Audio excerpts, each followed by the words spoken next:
up, everybody? Welcome to the live composing show. My name is Stephen Melin. Hope you're doing wonderful here today.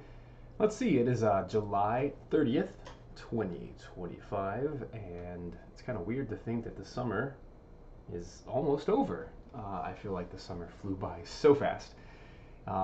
Today is a really fun day because we get to work on some Aethermancer music. If you've been around with this live show for, I don't know, the last 2 years or so, been working on this game, and I haven't had a lot to share about it lately, but I am very excited that today I have the opportunity to do some live mixing, which I think is going to be a ton of fun, and diving back into some of these older tracks that I've written, trying to really get them all to the same quality level for the intent and purpose of getting them into the early access build coming very soon for you guys to play, which is going to be a ton of fun a little bit later this year. So before that, if you're not aware, with Simple Samples Audio, the Simple Ethnic Bundle is actually live right now on Audio Plugin Deals. It is 75% off. So if you've not yet checked that out, let me show that off really quick over here. Bada boom.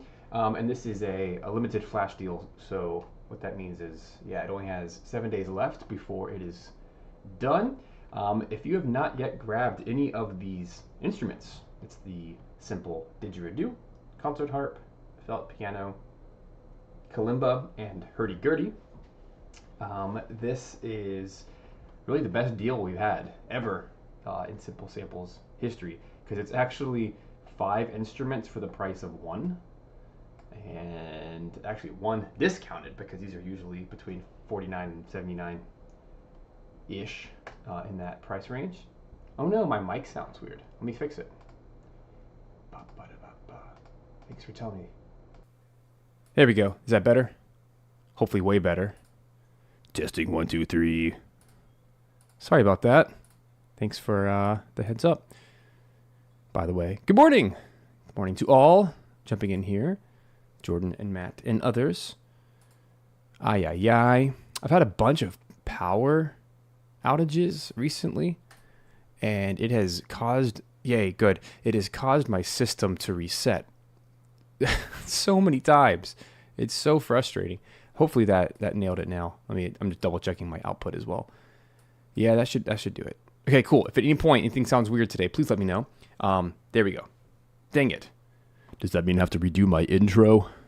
I hope not. Anyway, I'll just kind of repeat. The main thing is, you should know, Simple Samples Audio. This is the best deal we've done ever in our history. And this right here is called the Simple Ethnic Bundle. You're getting 5 instruments for the price of 1 at $49. So if you don't have any one of these, it would still be worth getting this bundle. Once again, it's the didgeridoo, concert harp, felt piano, kalimba, and hurdy-gurdy. Really proud of all of these. You can look up all the fun details there. And there's, pages upon pages of things that you can look up. I think of the bunch, my favorite is the harp.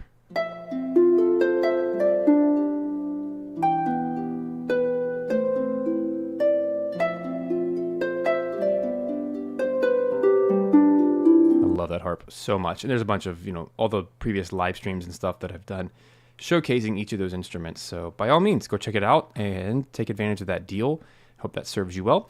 And the other thing you should know is today we're talking about Aethermancer. So hey, thanks so much, Jordan, I appreciate that. Talking about Aethermancer today. So if for maybe the 2 people in the room that don't know what Aethermancer is, I've been working on this game for couple years now, so I have lots of music, probably something closer to 45 minutes to 60 minutes of music already, and there's still more to write. But for the purposes of today, let me show off one of these trailers here.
All right, there's your little teaser for today.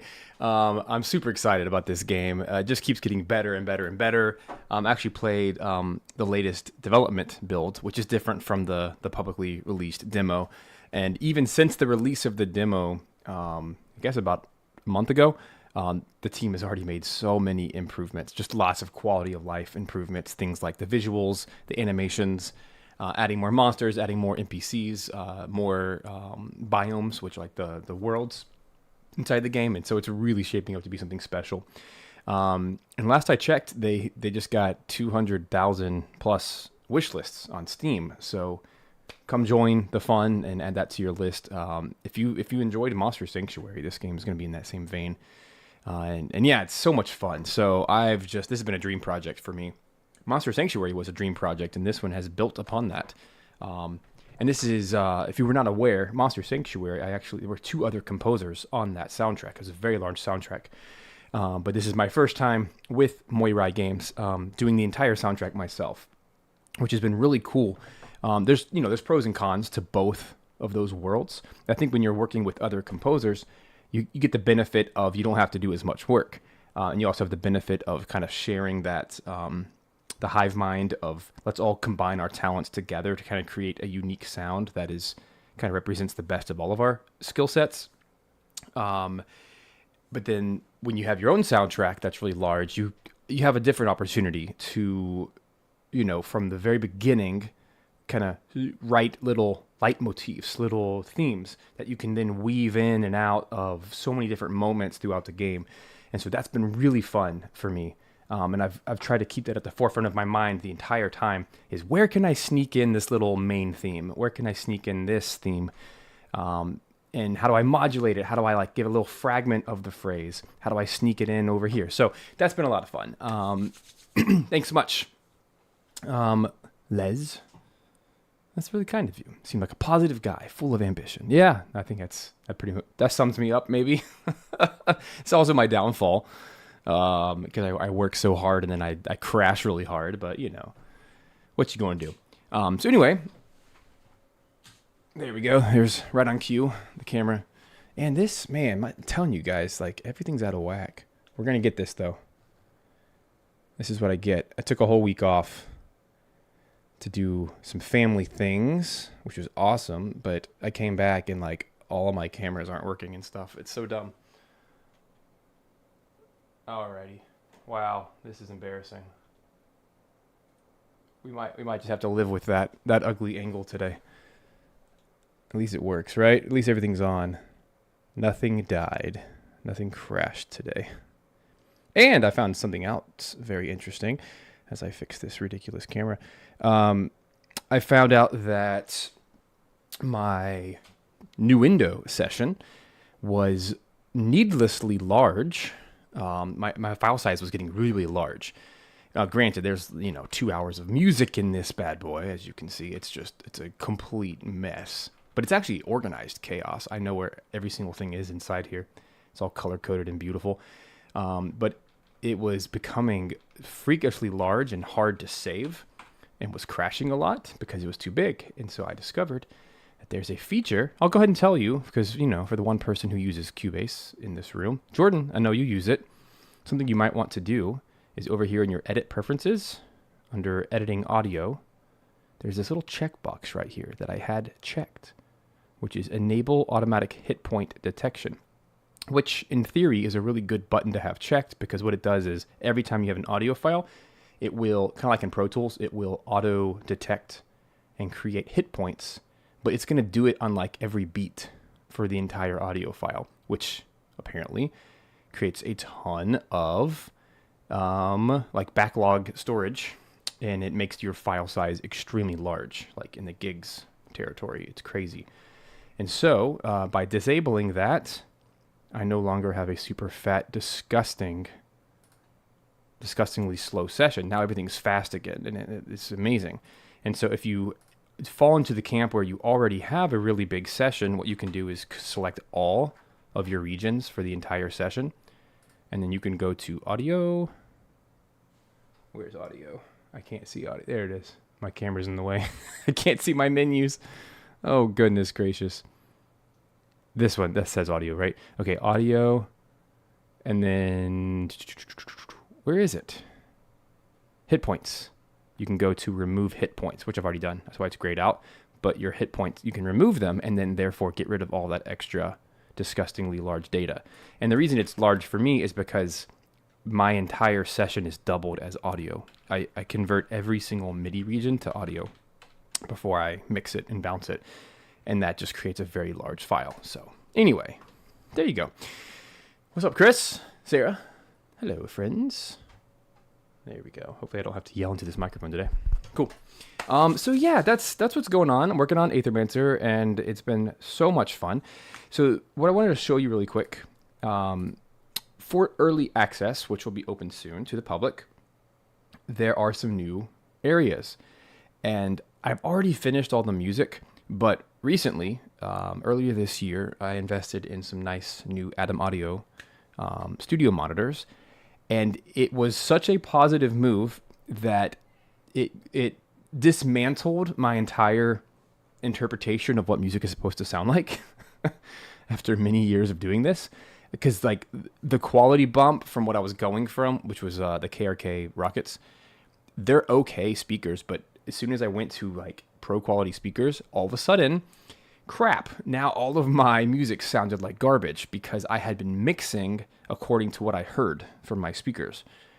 And my speakers, the KRKs, were telling me with their really, really elevated, boosted low end, they were telling me, oh, you just need to raise your highs.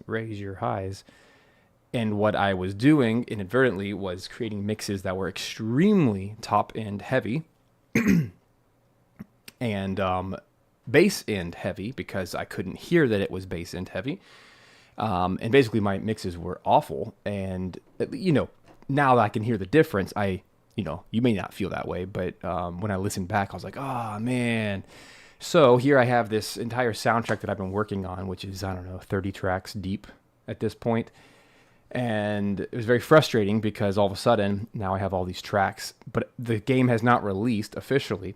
So now I have this little window of time. So like for the last 2 weeks, I've been working really, really hard to go back to every single track in the game and to remix it using my new knowledge and my new skill sets and my new ears, so to speak.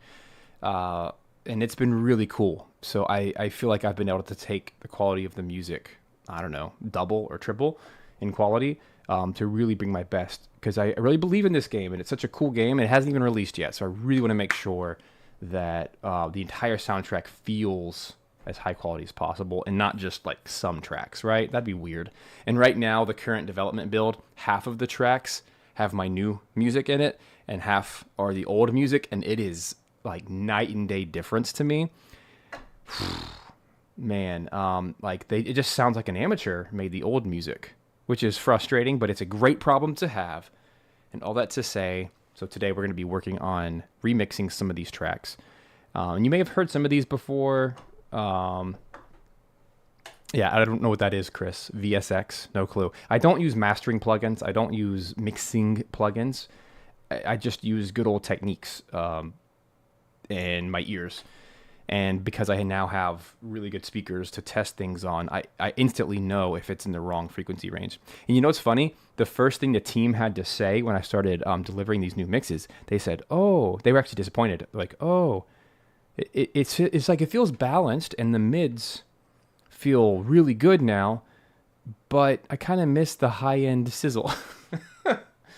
So you can't win them all, but I know that these new mixes are the right direction. The old ones were just way too exaggerated in the wrong places, which means they probably sounded really good on a phone, but with speakers and with good headphones, it doesn't cut it. So anyway, let's get to work. So I wanted to show you briefly. I wanted to make sure I didn't do this. I don't want to accidentally show things I shouldn't. I'll get in trouble. So instead, I'm going to show you a social post from the team. That way we know it's legit and we're clear because it's publicly announced. So let me share the Garden District. This is a social post from the team. This is really short, but I just want to show you, this is the area that we're going to be working on today. It's one of the new areas that will come in the early access.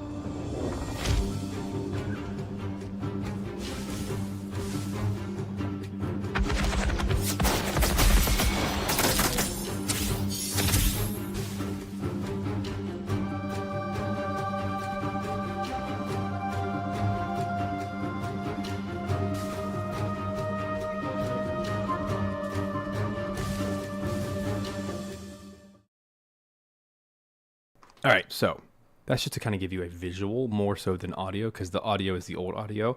But what I want to do is just kind of leave this here.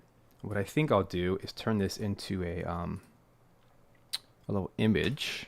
I haven't done this in a while, but I want to experiment with something. I'm going to add a source real quick to my OBS window here. A display capture, just so it's there so we can see it. There it is. Cool.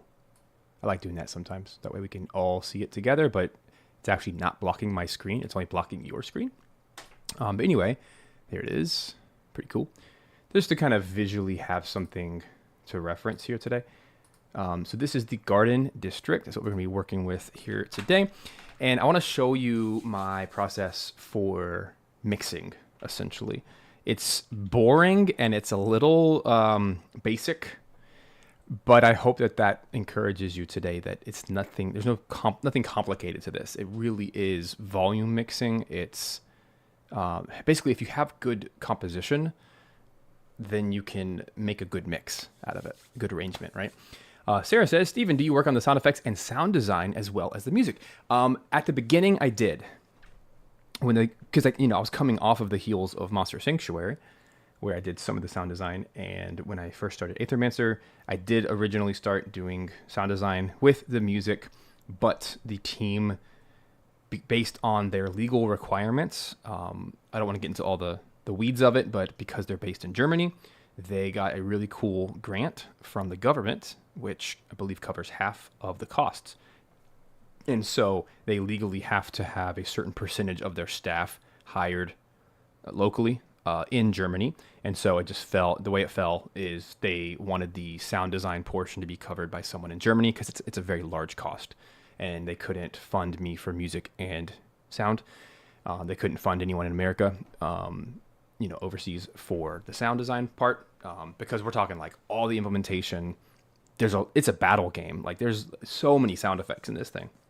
And the sound designer also is implementing all the music, all the loops, all the layers, all the things that come with that. So it's definitely like a full-time job for 3 years or whatever, however long it's been. So, so they ended up hiring someone locally, and he's been awesome. He's done a fantastic job, and honestly, he's done way better than I would have done on it because that's his dedicated job, and he's crushing it. And so I think he's also come up with some really cool ideas of like spatial audio and locational geographic audio, meaning like where you walk on the map, the music changes based on what's going on, which is cool, and it's not the kind of stuff I would have naturally thought of. So I'm very happy to have him on board. So yeah, so here we go. So Garden District, this is the exploration walking around theme.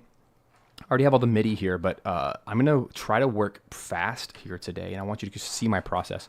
It is quite simple.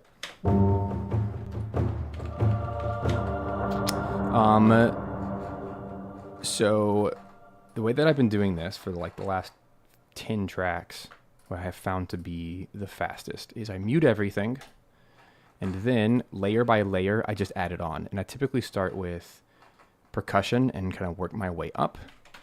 So and then I already have my looper bars and everything set. And then now that I'm thinking about it, I'm going to extend by 1 bar. So if this is the end of the loop right here at 669, then I'm going to make 670 my reverb tail. I'm going to bake that in. So we're using Wise for this. What does this note say? Place this at start for second time loop. I don't even know. Oh, yeah, okay. Yeah, I don't know if I care about that right now.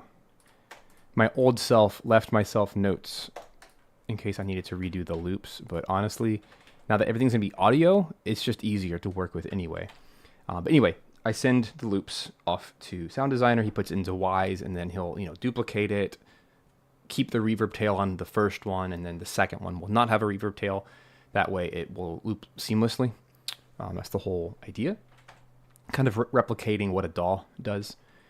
But anyway, so I like to mark where the loop ends. That's the end of the track. And then the reverb tail is, I like to do 1 bar additional. That way when the audio extends, I export that, and then we're good to go.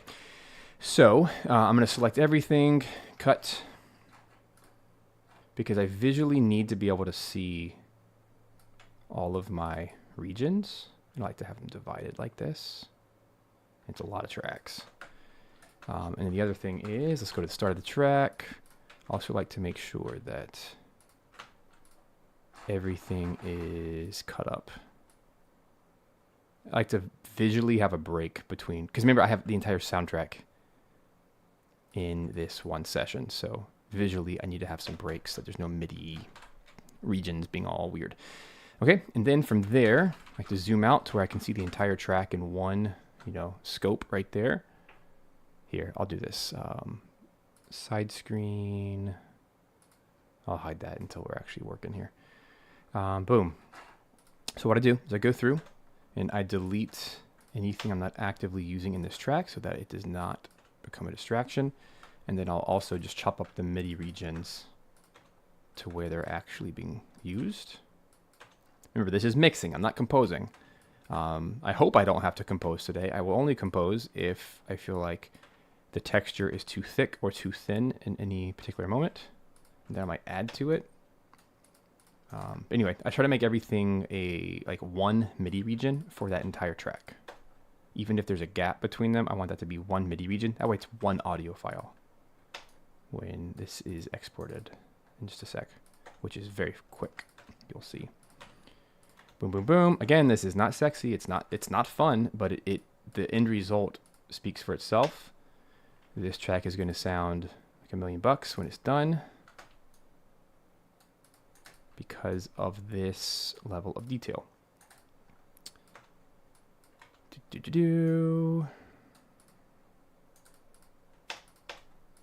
All right. And I wanted to show you the full process and not skip this because sometimes the magic is in the mundane.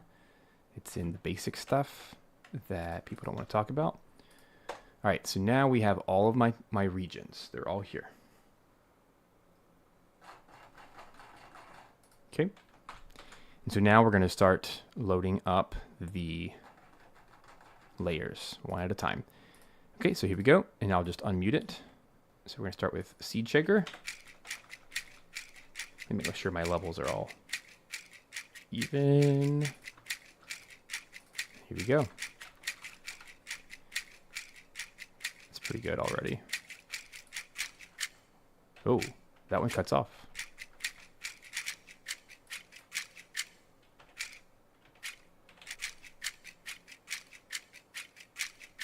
There it is. Okay. Then I take this, bounce in place. Now I have my audio, put it into its relative track here. Make sure you can see it all. Like that.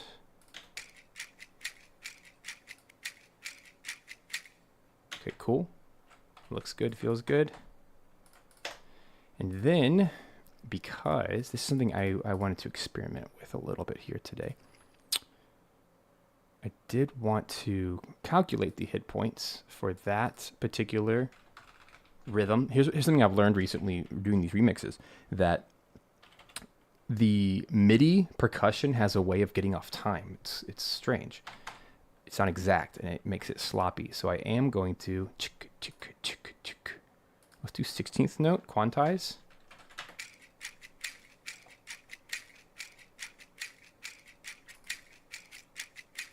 That might be too extreme. Let's try 8th notes. Even that feels extreme. Quarter notes. That feels good.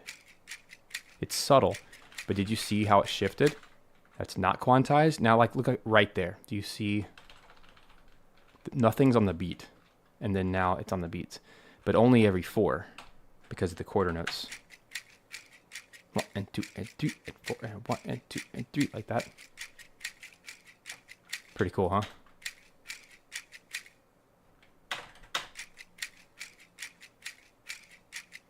I think that helps dramatically because when we start getting to all the percussion stuff, that's part of what made the old mixes sloppy.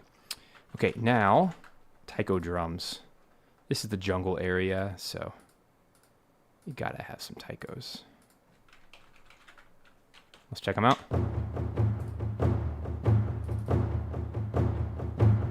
That already feels really good.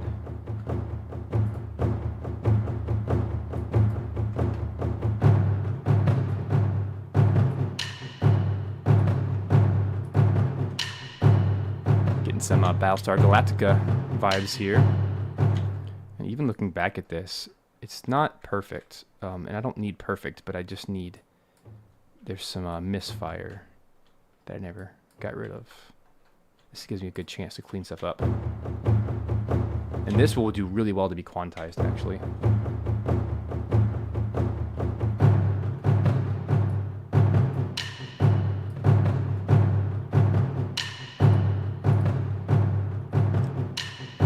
Cool. Looks good.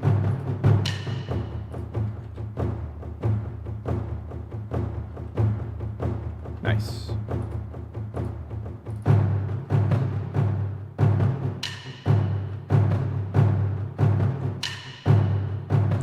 By the way, this is one of my custom taiko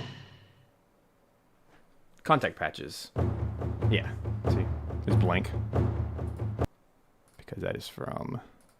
Uh-oh. I hope we're auto-saving. I hope that's why it stopped. Hold on. I don't like when it does that. Uh-oh. That's what I get for opening contact while it's playing. Come on. You can do it, little guy. You can do it. You can tell down here because it's frozen. There it goes. Oh, yeah. I haven't seen that in 1,000 years. Does that mean I can't save? Bugger.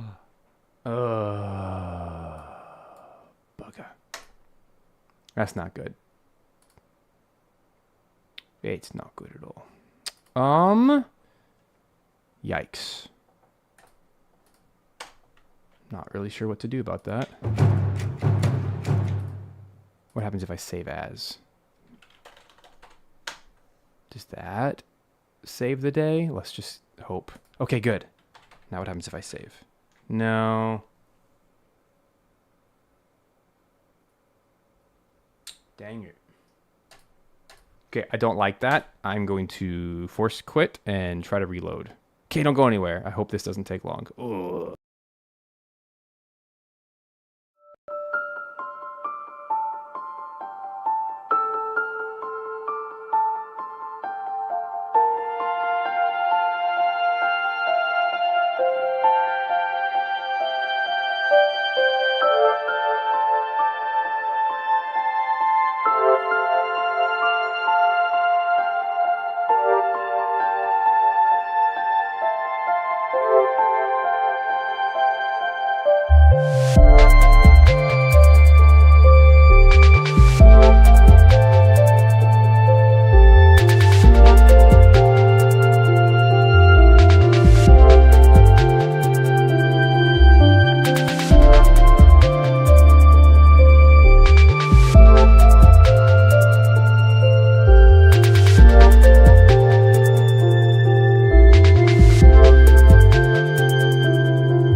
Hey guys, while we're waiting for this session to load, I didn't just leave you.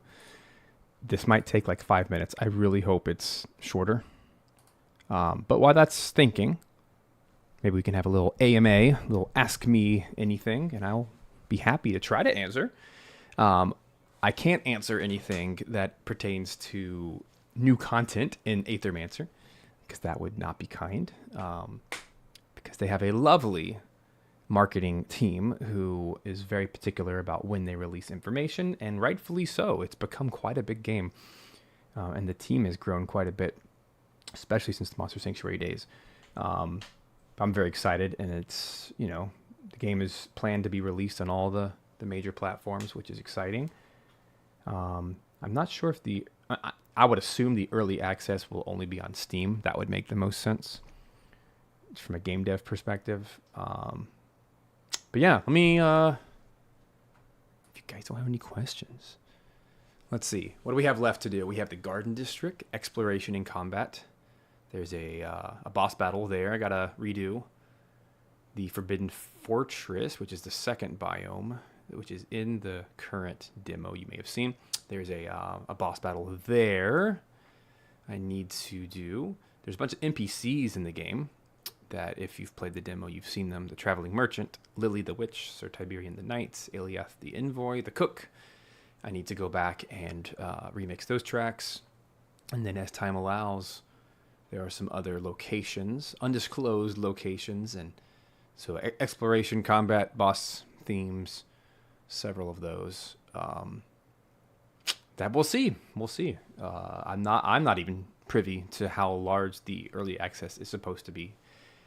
I'm just a music guy. I'm sure if I checked all my messages, I would find all that information, but it doesn't necessarily pertain to me. That is one of the cool things about being in the game dev world. I as the musician, I can be as involved or not as I wish to be.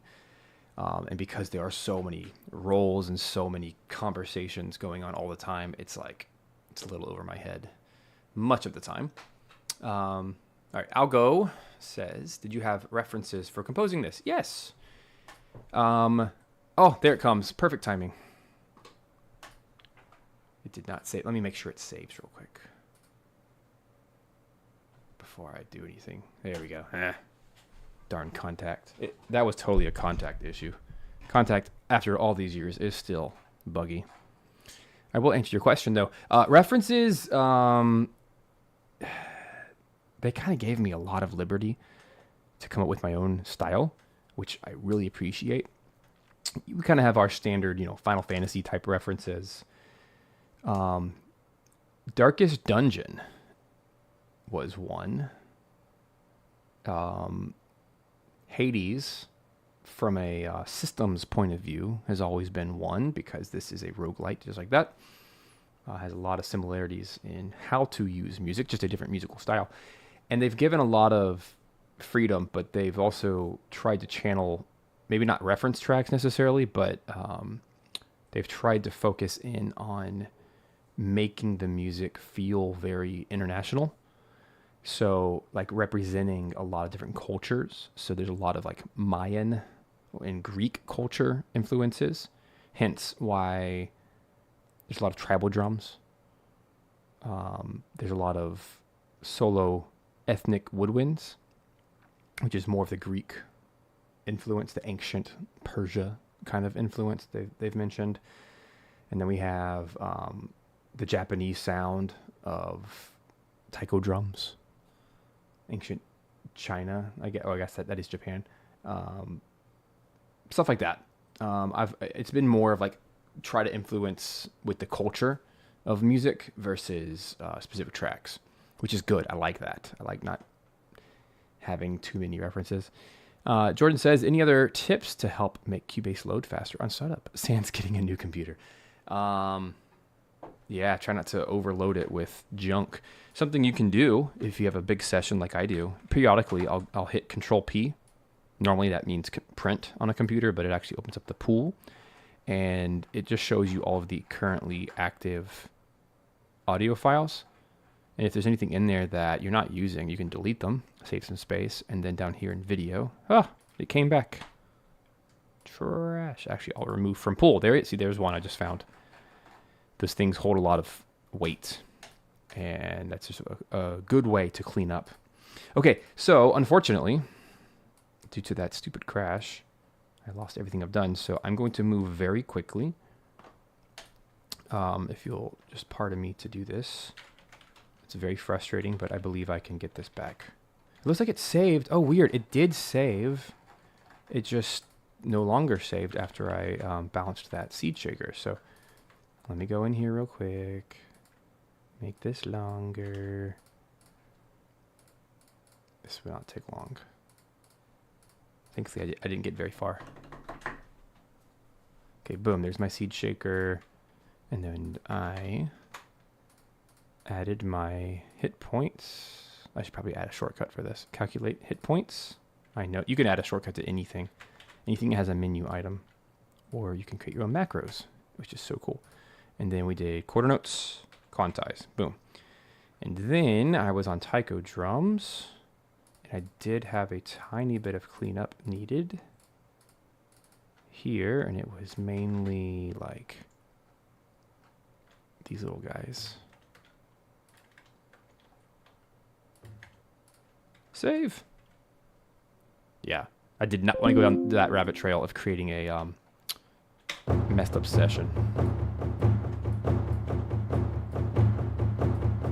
But now that you know, this is from East West Symphonic Orchestra, which I don't use often at all, but I've always liked their taiko sounds. They're very good. So I have my own patch that I've made. I have my own patch for all my favorite East-West stuff. Because that engine is so fat. It like takes up a lot of space that when I can just create a 7 megabyte contact patch instead. Very economical. Using the same data. And, you know, one day when the licensing messes up again and I have to like go back to their cloud and log in and crap to try to, I just avoid that. Save my favorite patches. I've done that for several companies. Just anything that requires a login, I'm like, ugh. What if the power goes out? Or what if the internet's down and I have to keep working? There we go. That sounds really good, actually. Okay, now we're finally caught up. Save, taiko drums.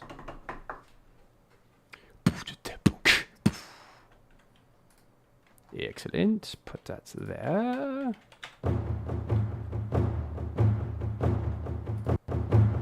Oh yes, I want to calculate my hit point. Let's just do this now. Calculate hit points, because I feel like this is going to be a thing today.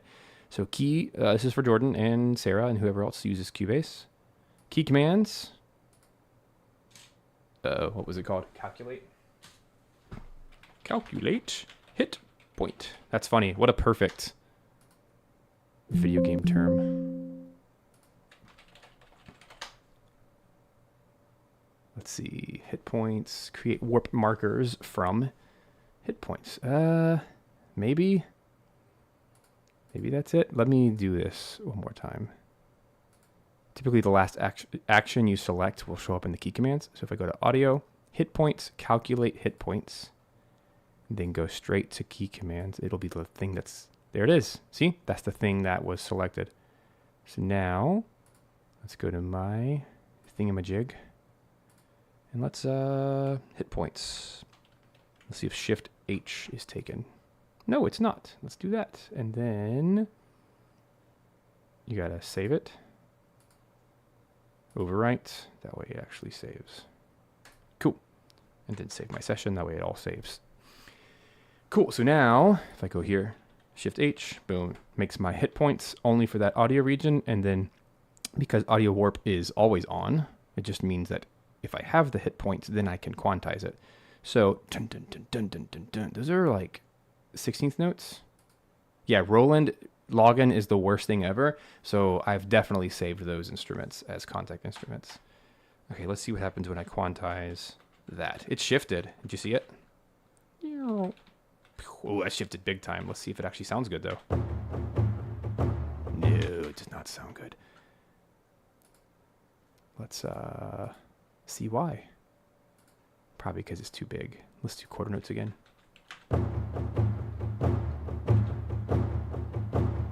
That feels better. Oh no. Quick. Who's good with math? 8/8, so maybe every bar. That solved it. So now I quantized by the biggest beat I could find, which is 1 bar, 1 out of 1. It's a ratio, 1 out of 1. So 1 out of 1 in, this is math, 1 out of 1 in my current time signature, which is conspicuously 8. 8 time. Don't judge me. It made more sense at the time because I was working in eighth notes instead of quarter notes. 8, 8, it's the same thing as 4, 4, but it actually does 8 clicks per measure instead of 4 clicks per measure. So with the click going, it's easier to write to, in my opinion. So anyway, by doing a 1, 1 quantize, it now took my cool syncopation, da da da da da da da da da da da da, duple, duple, triplet, triplet, triplet, triplet, duple, duple, and it just made sure that the first one on every beat lines up with the downbeat. So I think that's quantization done well. And it just does better than MIDI for some reason. It just does. Now it's perfect without being metronomically boring. Like it doesn't sound like a machine gun. Cool. It's also too loud, so I'm gonna just turn down the volume of the track itself, of the clip. And that's how I like to mix. I try not to touch the global, because if I go over here and I start messing with my faders, then it's gonna mess with every single track in my soundtrack, and that is just pure chaos. No thank you. All right, moving on. Let's get cymbals.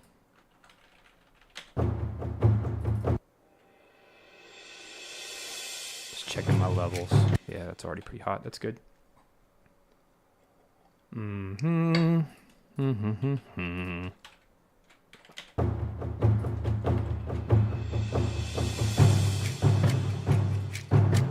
It's a little quiet. Let's bump it up. Also, here's another fun fact for those of you who mix. Audio takes up space. Not just like file size space, but more importantly, frequency space. So anytime that you just have a big old chunk of nothingness, it's actually taking up frequency space.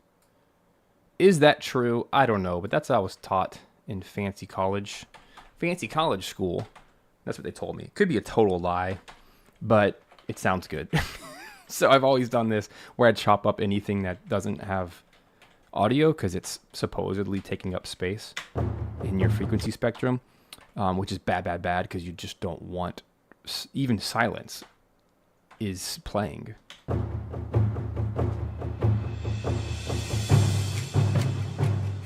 Yeah, I'm not saying I necessarily believe it, but I will act in accordance with what I was taught. I'd love to know if that's true or not. I've never questioned it until today. Oh man, it's probably, in the digital realm, it probably is not true. I don't know. Now I'm questioning everything in my life. Okay, cool. Let's get to the fun stuff. This guy is a really cool, this is a keyscape patch.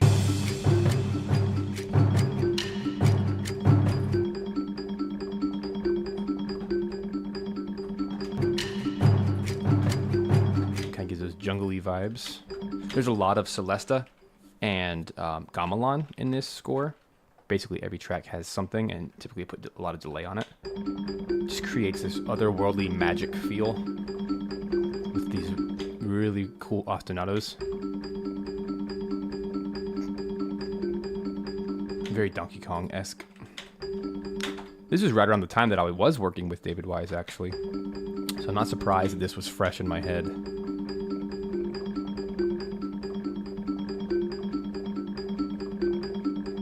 I love that. Okay. Seems dry though. I think this is the first track that I've done. Let me just double check. Looking for other tracks. Yeah. So this is the first track that I've redone. So I can afford to make a global edit here for this particular instrument. It just needs some reverb. I'll probably... How perfect is this that the reverb I'm using is called Aether? Absolutely perfect for this Aethermancer score. Alright, let's get to... Yeah, that's a good point, Matt. maybe that's the lesson I actually learned, and I just secretly applied it to all audio. Either way, I don't think it can't hurt to chop off silence. Does it actually help? I don't know, but makes me feel like it's helping. All right, where's my thing? Did I delete it on accident? Ugh. Totally deleted it. No, it's not. I did not delete it. It's just wait on here. There it is. Anyway, I want to add some reverb.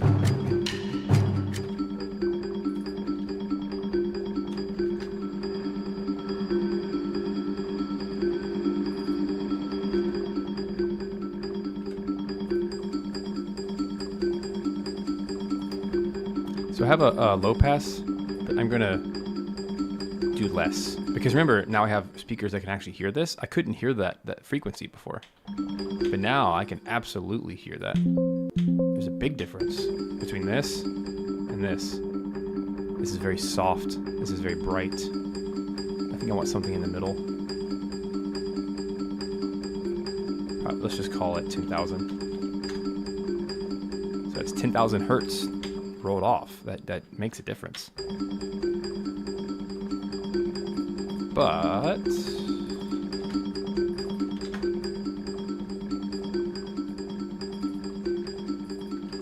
do 8.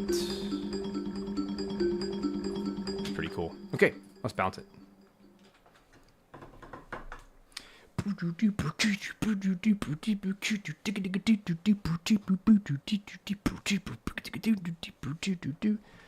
I love a good ostinato. Okay, this is Celesta Effects. What are we calling this? BIP for bounce in place. I'm going to rename this whole thing. There we go. Just like that. And we're going to rename it so it's not ugly. And then colorize. I like to make everything blue. It's just my visual indication that it's audio. All right. That can probably just stay unquantized.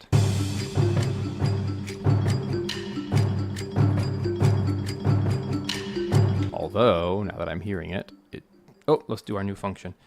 Shift H, Shift Q. Cool. Control Q. Yeah. Oh no, it's a little rushed. Let's do eighth notes. It's actually unquantized, then do eighth notes.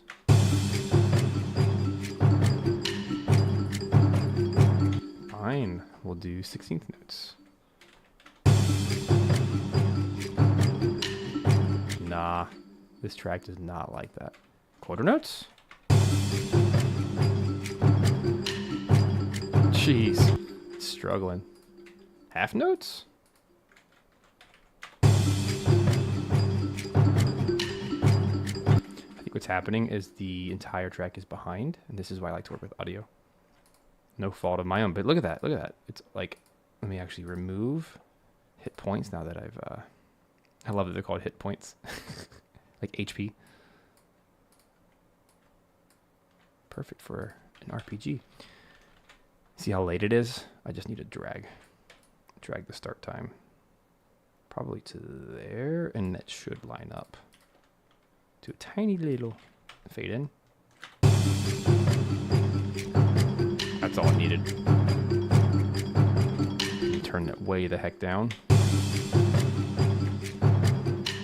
Just the background color, which is why I want it to be brighter. It's like you can duck bright sounds lower in the mix because they cut through, and you don't have to push them as hard. That's a good mixing thing to know.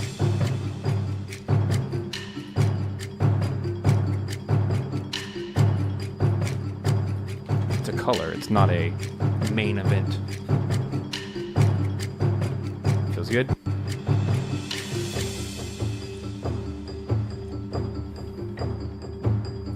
Feels awesome, actually. Oh, we got off here.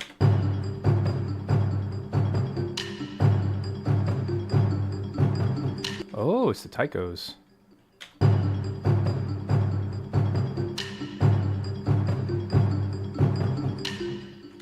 Interesting.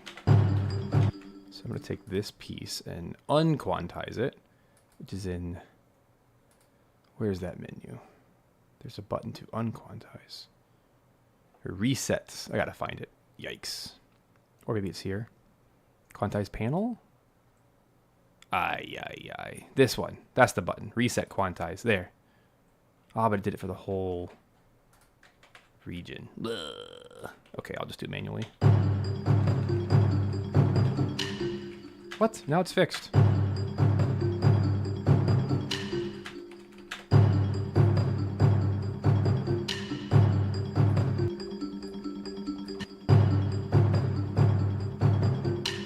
There it is. And that's so weird. Because I have to reset just that one.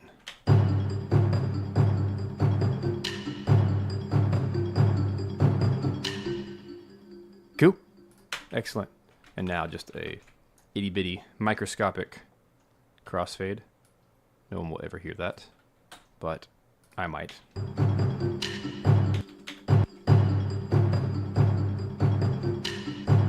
Ooh, yucky. Let's make it longer so that reverb tail of that sneaks in. No. Gosh, that sounds awful. Okay, then we're going to do this. I'm going to do one of my little tricks here. Where we're going to do a crossfade on the tail.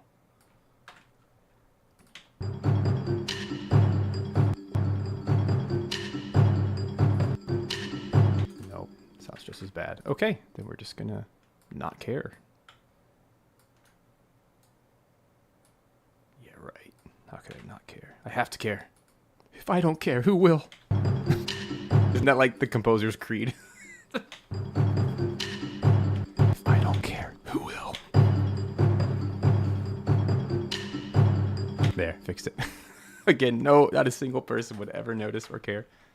But I would know. If I know, everyone will know. That is the other lie we believe constantly. I must make that kick drum perfect. Alright, anyway. You know it's true. You laugh because it's true. Alright, moving on. We got all the background goodies out of the way. Let's go to the Celesta. This is the Museo one, which I've really, really enjoyed. I made my own version of it in Contact because I use it so much. And even Museo, which I love, updates its catalog constantly. And every time you gotta log back in. And it's just getting annoying. So, nothing against them. They have to do it. I have to do it with my instruments. I have to do updates. But I'm trying to create a soundtrack that I don't edit every 3 seconds.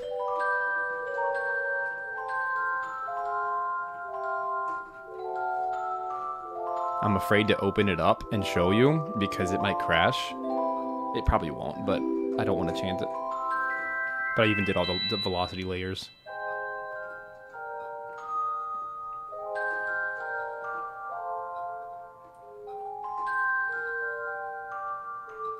That one I just did manually. Just basic sampling at every velocity level and then threw them all into Contact.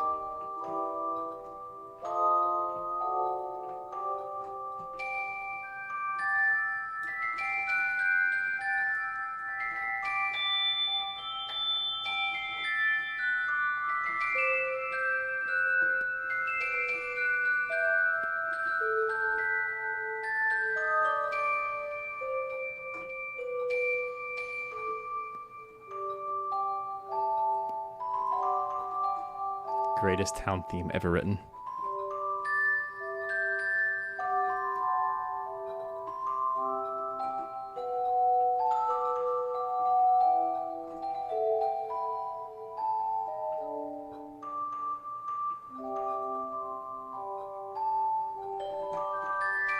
Anyway.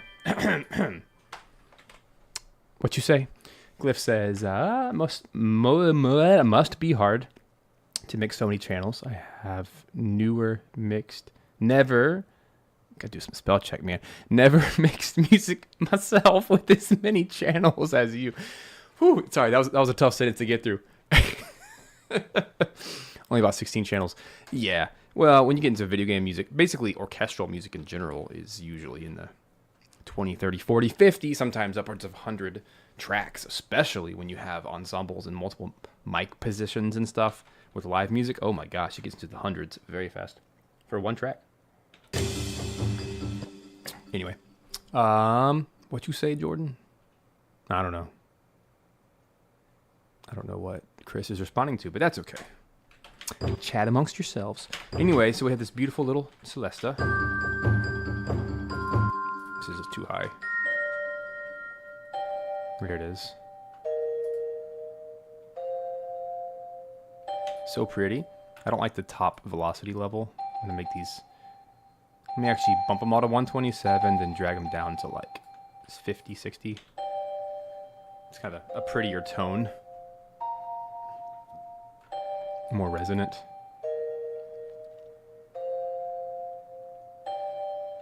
Still got that bell sound.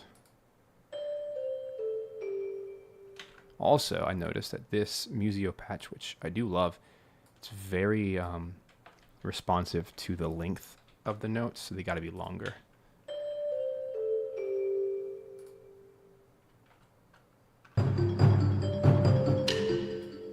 There it is.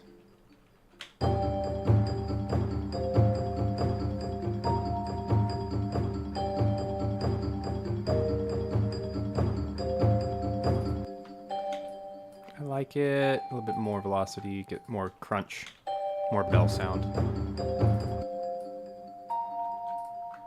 I think what I'm dealing with is the lengths of the notes have to be longer. There we go. Yeah, sounds better.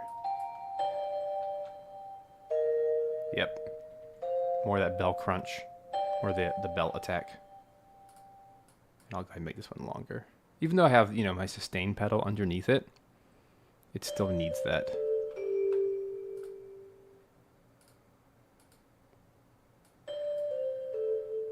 Let's make these.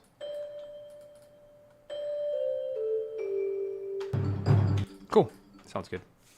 And I, when I do my render in place bounces here, it always includes a reverb tail, which is very helpful in case I forget. That'll sound nice.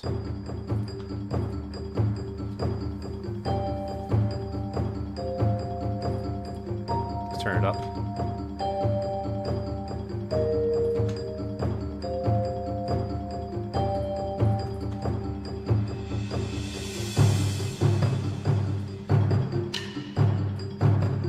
This already sounds so much cleaner than the original.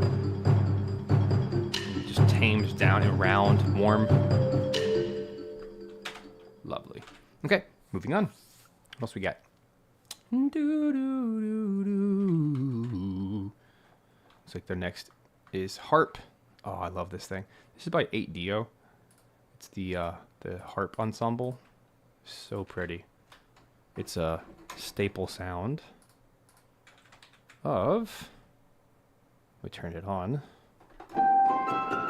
It's a staple sound of Aethermancer. I use it a lot.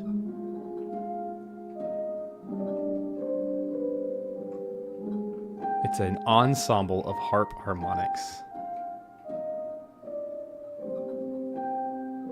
So it kind of has that harp sound. It also kind of has the plucked string sound.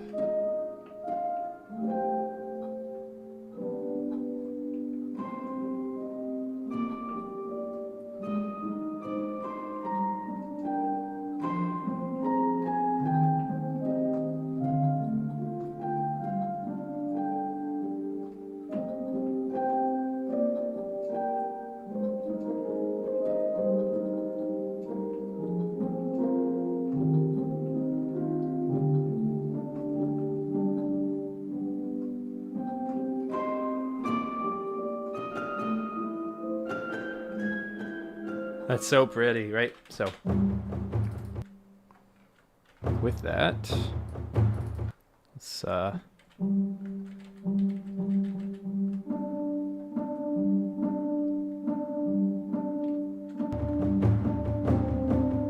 it's already good to go.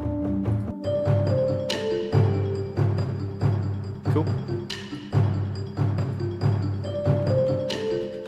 That one's already ready to bounce.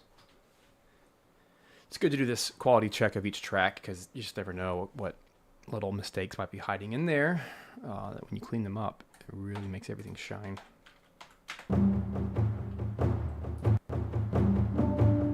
It's already good level.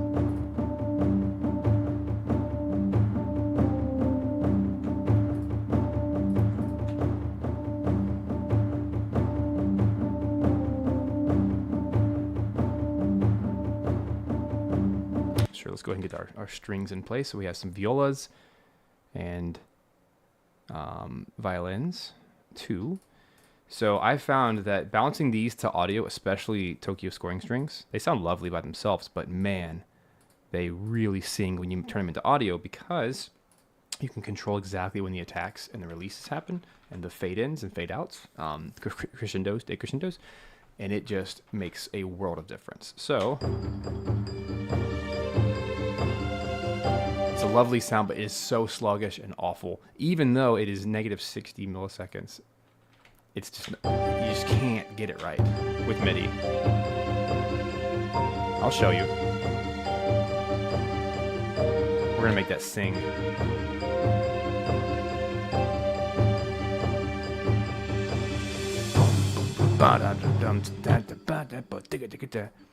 The strings get a really cool part there. All right, so all the editing will be done in audio. It's just going to be infinitely better.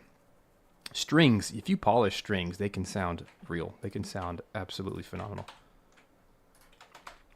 So here we go. You just got to spend the time. And it's not that much time, but you got to do it. I'm going to turn the click on in my head. You can't hear it. So the first thing is these 2 regions are wildly... Oops, that one. They're wildly off. So first thing first, I'm going to make them both just way louder so I can see the waveforms. Probably make it right about there.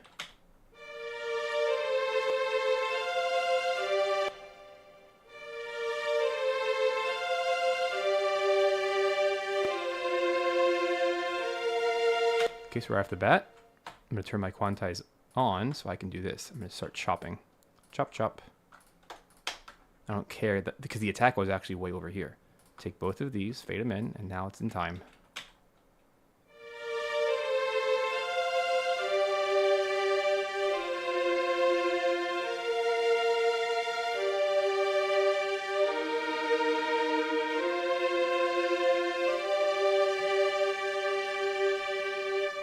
Perfect.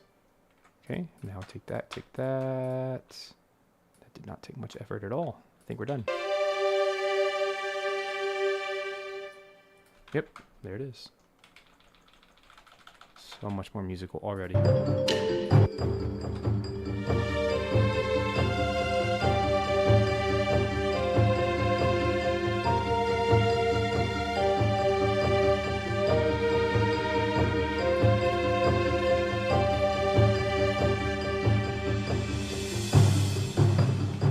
Cool. There's some other stuff going on that we'll have to add in, but good. Now let's do the high strings harmonics, which are here. Lovely. Love that. That's already ready. So just gotta give him a little fade in. Make sure he's a good volume level.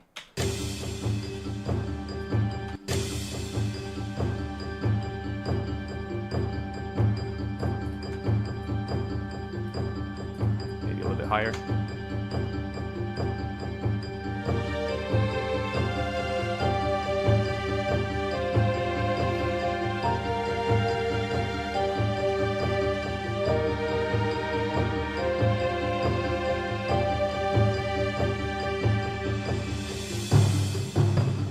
This is a little too quiet.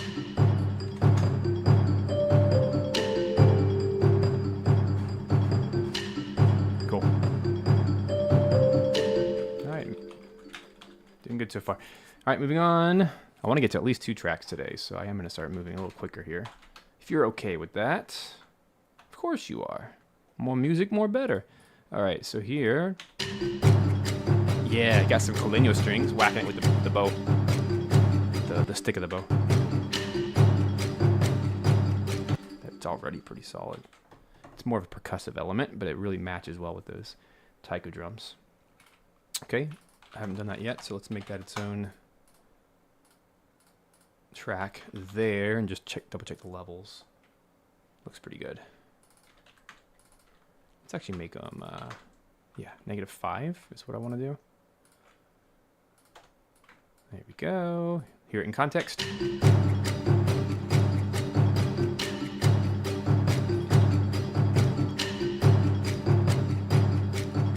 Cool. It works. Here it is again.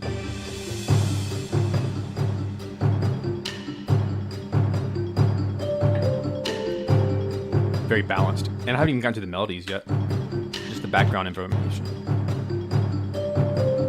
But it feels balanced and like it's clearly there's space there to add some stuff in the foreground. This is mid-ground, background stuff. All right, now my favorite part is the low strings. These sound so good.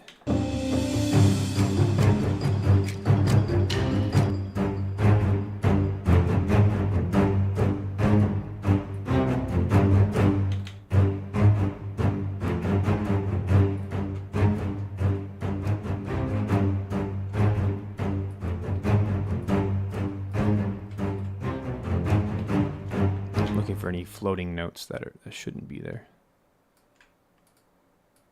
Show boom ba-dum bum.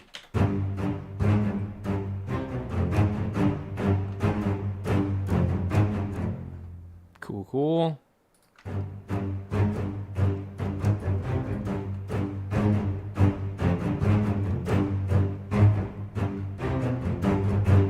These are my favorite strings of all time. This is 8-Dio Adagietto from many eons ago. They're like $5 if you need these strings.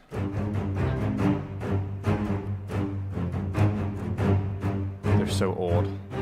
It's so good. My favorite short strings, I should say. It's actually, man, I thought they were too loud, but they're not too loud.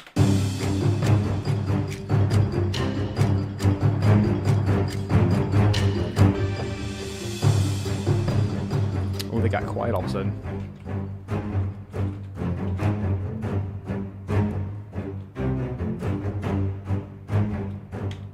All right, let's crank those bad boys up.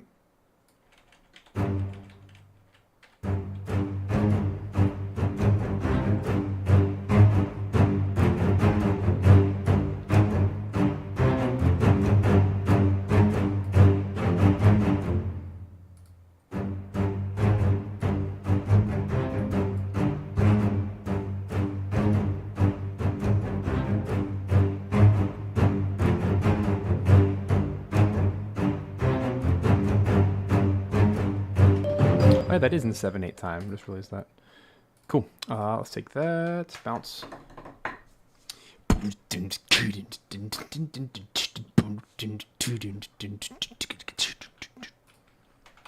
Alright, there it is.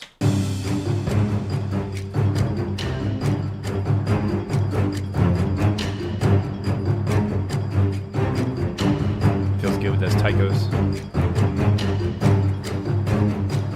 Little too loud, but let's just crank them down like maybe 2. 1. The reason they feel slightly weak, they sound good. They're missing the viola. That's just double bass and cello, but there's another octave that needs to add, which is the viola.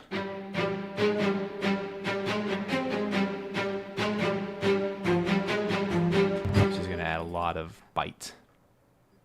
Don't knock those violas. They got some power.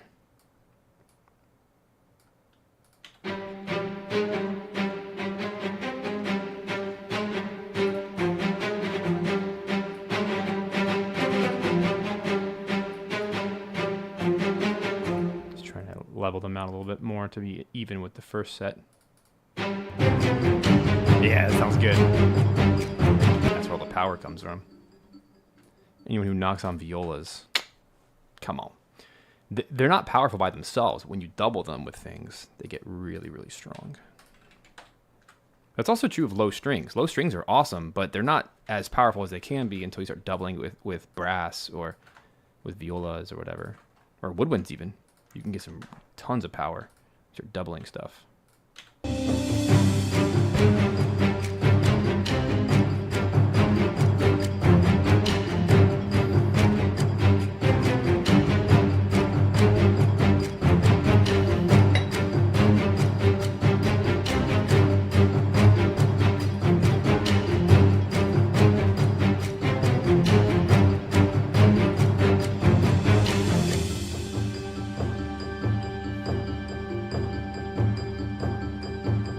Starting to feel right. There's more.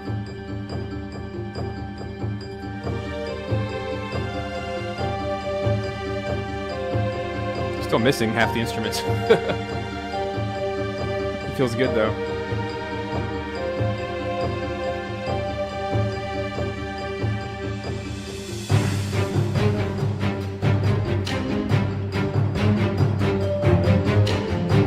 Alright, cool.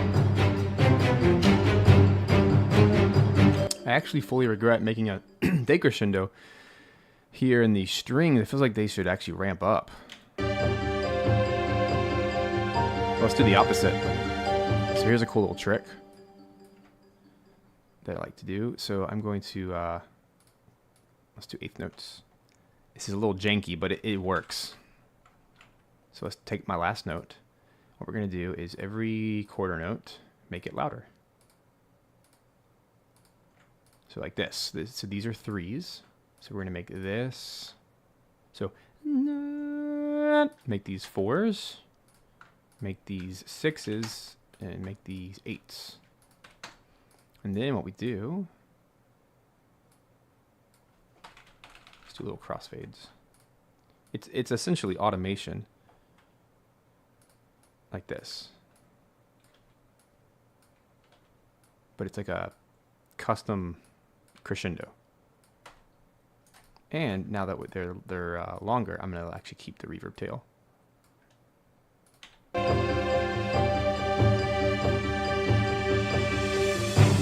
So good. It's not as extreme as it needs to be. Let's make them 12s. 8s. 5s.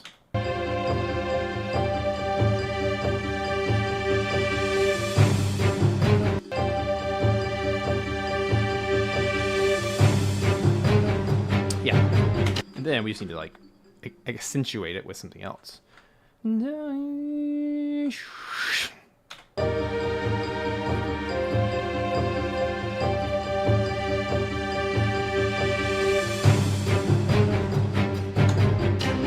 Same treatment here, but make it a little bit less analyzed.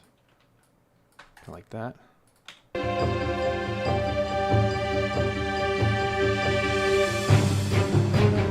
Cool. What else do we have here that can help with that?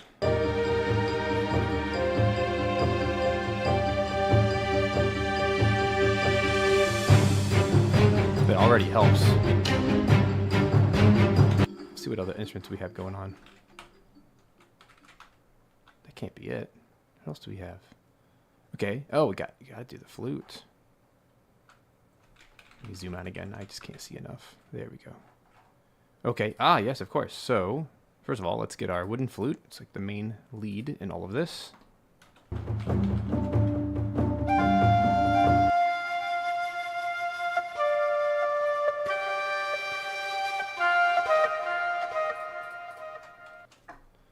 Wood flute has become the signature sound of this soundtrack. It just kind of perfectly encapsulates all the different nations and such that, you know, we're trying to emulate. All the different cultures.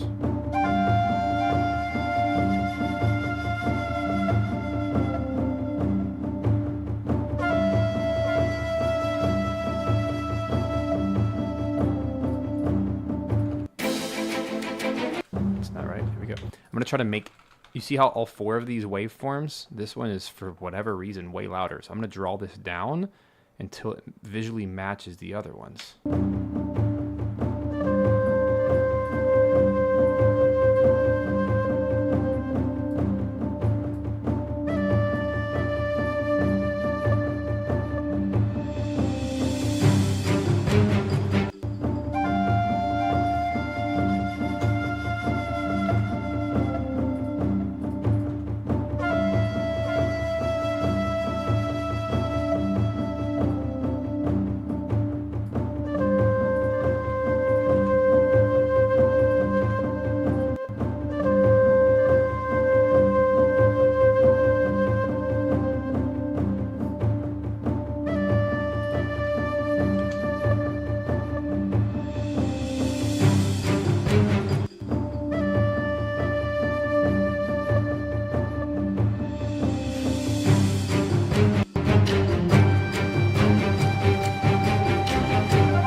All right, let's see what else we got going on. This looks... Oh, that's a different track. Okay, so... Let me zoom back out so I can see who else needs some love in all of this. Wow, this is a pretty sparse track. But I think I did that on purpose because the combat track, you want the intensity to be way higher. And typically I save my brass for the battle stuff. All right, so this guy has no MIDI for some reason. Yeah.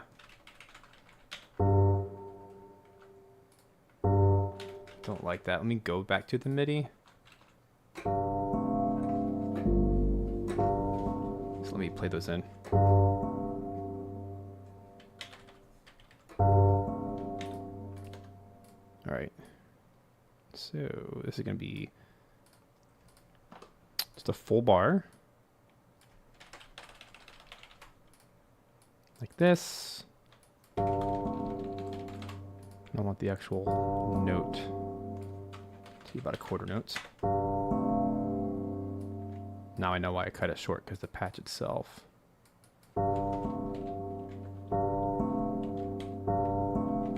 Ah.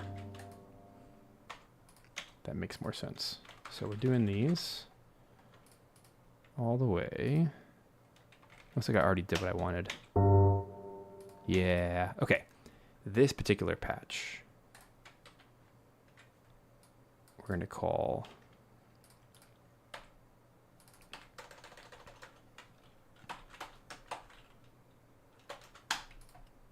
B2.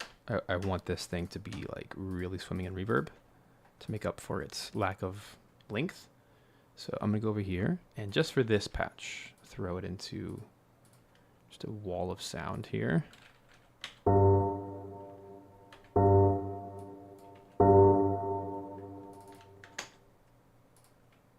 Maybe we can also do like ROM. Nope. Okay, now I understand. This is one of those moments we just got to do our own custom reverb.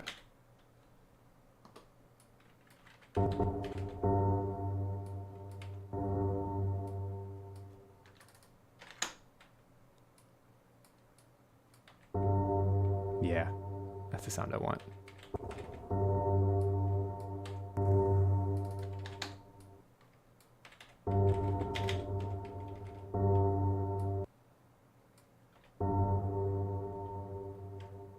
That's cool. Then we can turn the volume up.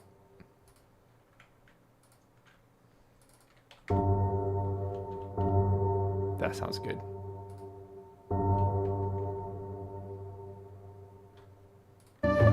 Right here, it is in context. The reason it feels weird is because this is the attack, and then the second half of the sound is going to be this guy.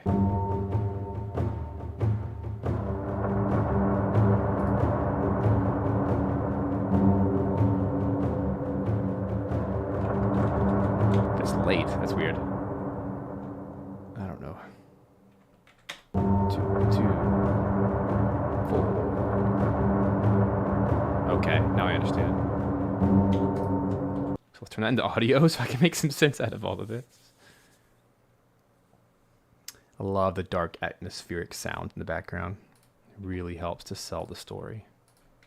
That even though this is a beautiful jungle, it's also threatening and terrifying because you're about to be attacked by monsters. Let's turn it down quite a bit. Let's get it right on the beat there. It's actually on the 4th beat.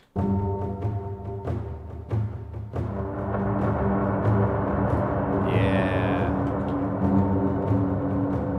That's cool.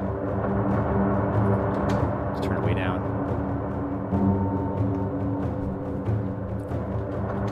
That sells it to me.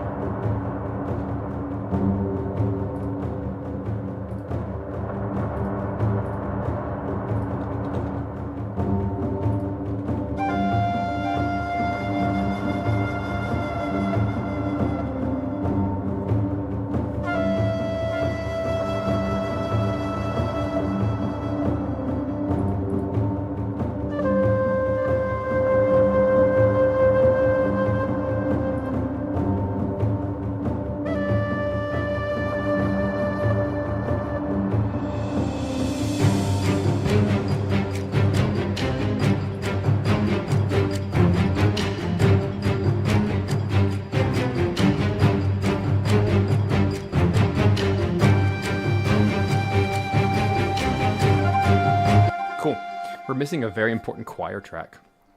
I just realized, which is like the meat and potatoes. So somehow it got deleted. Yikes. Probably in my initial... I'm wondering if it's secretly here. If it's hiding because I chopped it. Nope. So, thankfully, this is why I have 5 billion backups. And this is the beauty of working in a session like this. So, tracks from project, I'll just go to the most previous one. Before I worked on this today, and I'll just import that one track. And save it! Save the day! But yeah, sounding cool so far. But the choir actually is a staple sound in this. That's why it feels a little empty. It's going to help to fill all those beats that are missing.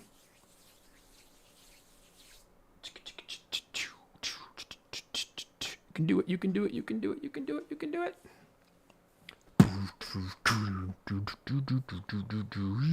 Alright, choir. I don't know which one it is, so we're just going to do both choirs. Absolute position.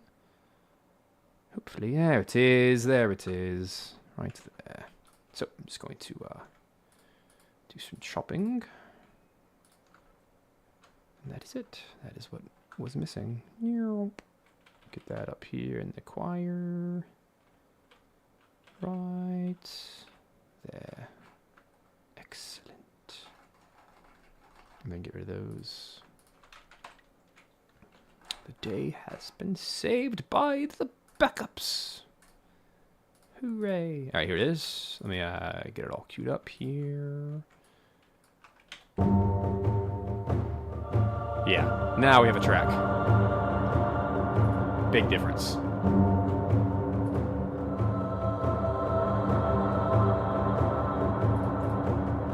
Makes a huge difference, actually. Okay, now that it is audio, we can actually do something with it. It's a little quiet, actually. Let's make it 3 plus 3. Then we can chop around here. This will help a lot.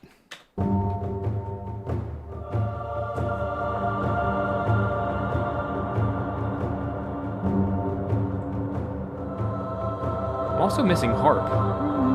Wait, no, it comes in later. It's right there. Yeah. It's just too quiet. There it is.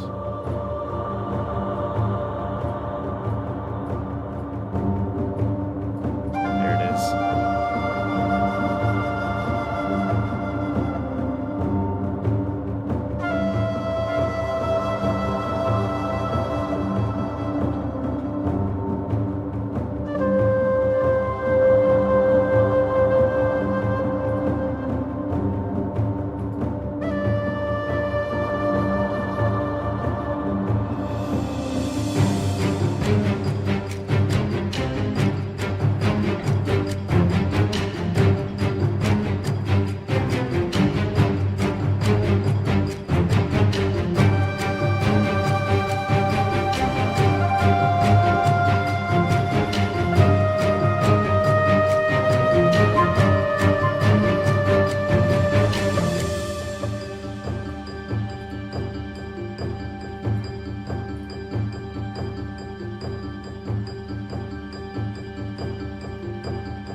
That's cool. I feel like there needs to be...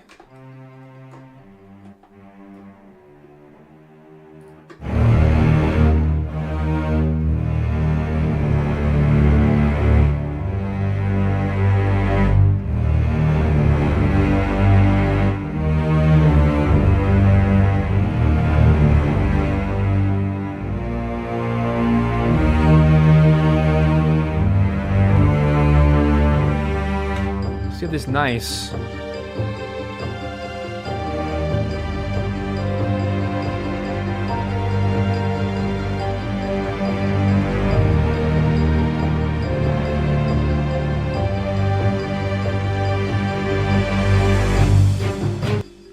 Yes, please. Let's put that in.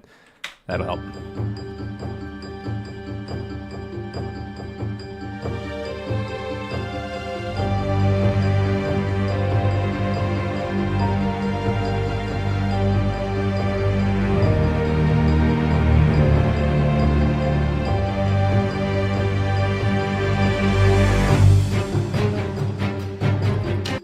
Yeah, there's that grit I was looking for.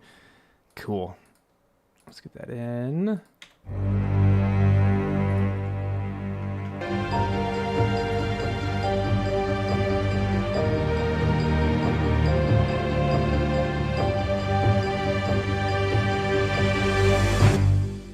Sweet.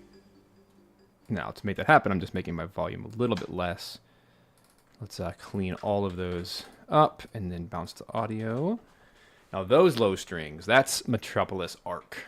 Oh, so good. That's my favorite low strings legato by far.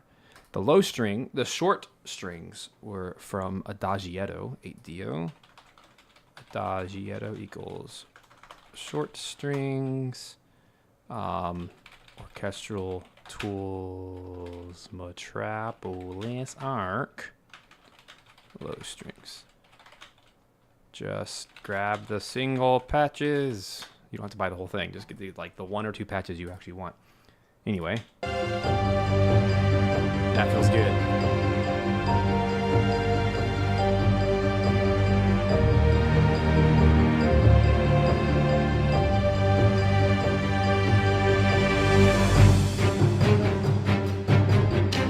Totally, they get muddy. Perfect for this kind of thing, though.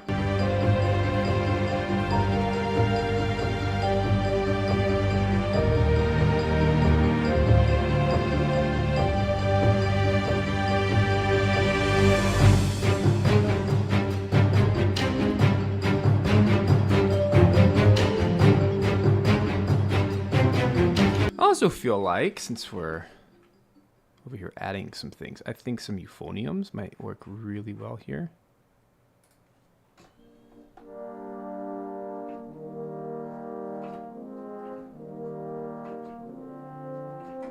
They're just super quiet, so let's do this. It's this section. So let's just go ahead in here, make my my wheels all the way up.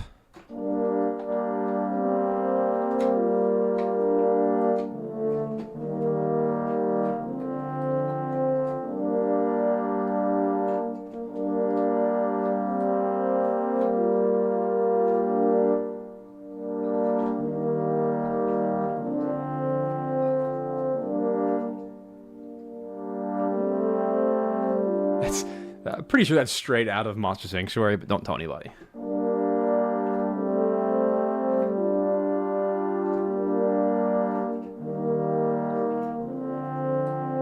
feel like it's the Forgotten World area.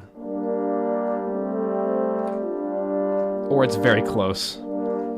But it's okay to steal from myself, right? Isn't that a thing?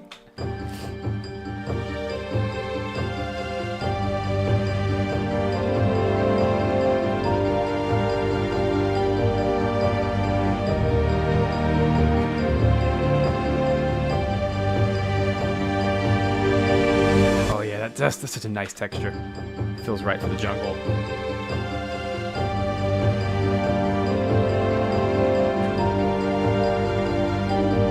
How do I do that? Breath. Breath. That way it feels more realistic.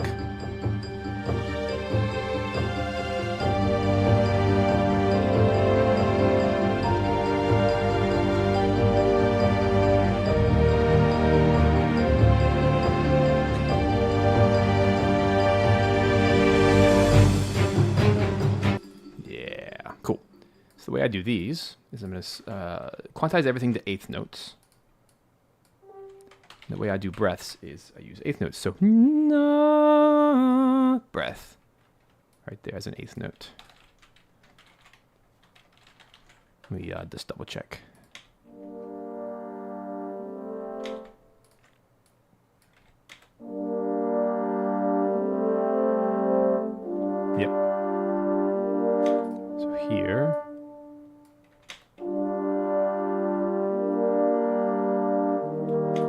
another breath. No. Just like that. It's a nice little addition. I'm happy I did that. And then we definitely need to increase the volume a little bit. So I'm going to bump the whole thing. Let's start with a 2 increase, and then I want to do the crescendo thingy that I did earlier. By just taking this, I'll probably just cut into thirds. Let's do fourths. Because you want the end to really be the most powerful.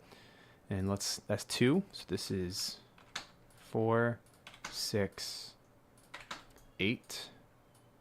Little crossfades, crossfade, big crossfade.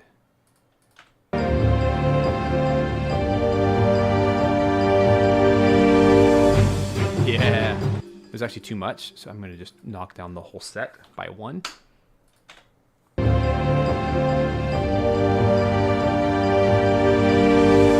Still too loud, so knock it down 1 more.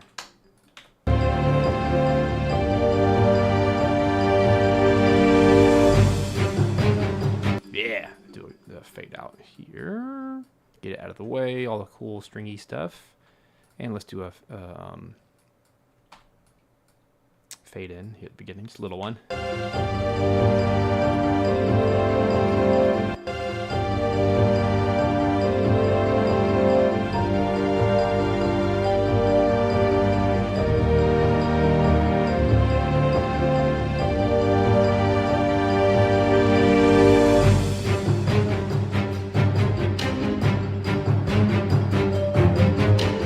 Turn the Coligno strings up a little bit. They're a little quiet. More of that head banging. Dun, dun, dun, dun, dun.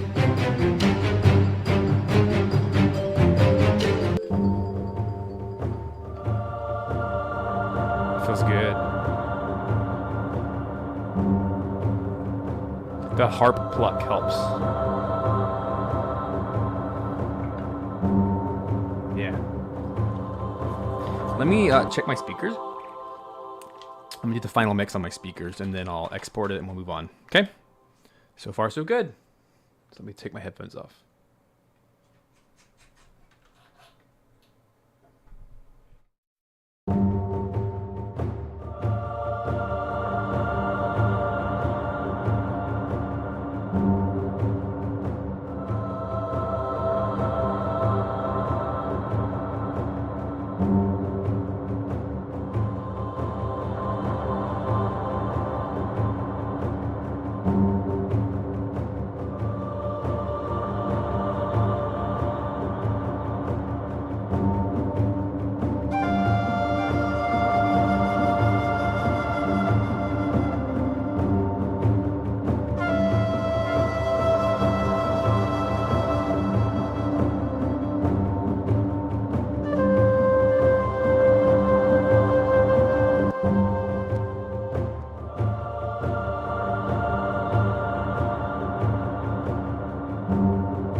All right. I think that helped quite a bit.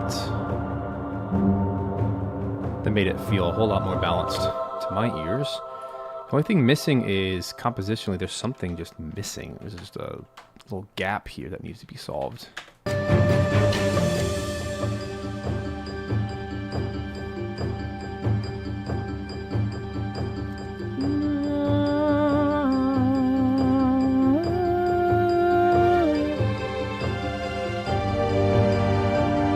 It's good, but this just needs something here. Maybe we can get the harp to do something.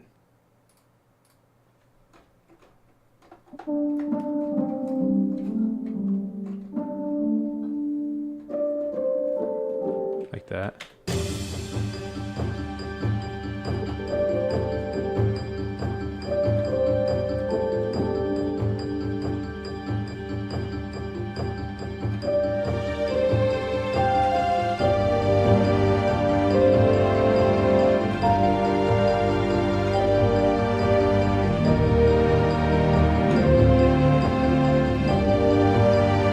I think that's the right direction.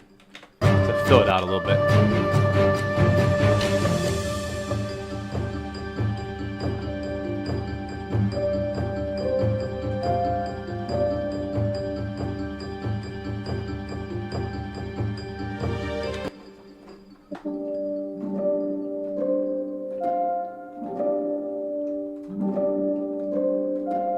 Like a light introduction to the idea.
I don't think it needs all that. I think it just needs this.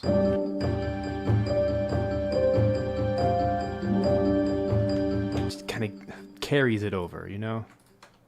So let's just pull that in. Add it to the track. It's a nice little gesture. Here it is.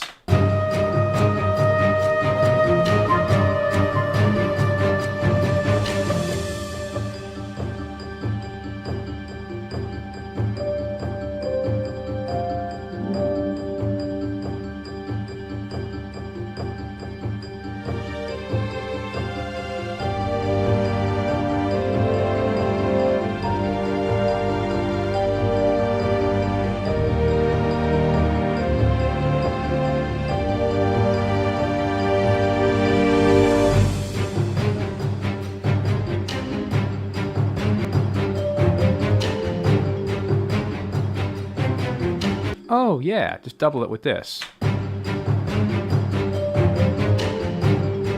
Where is it?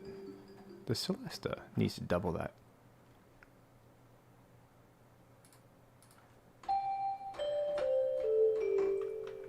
What you think?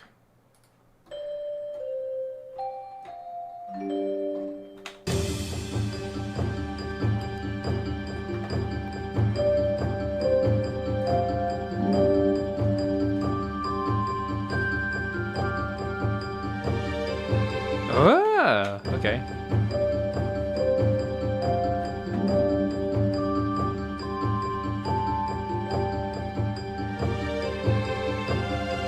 Ah, the little call and response.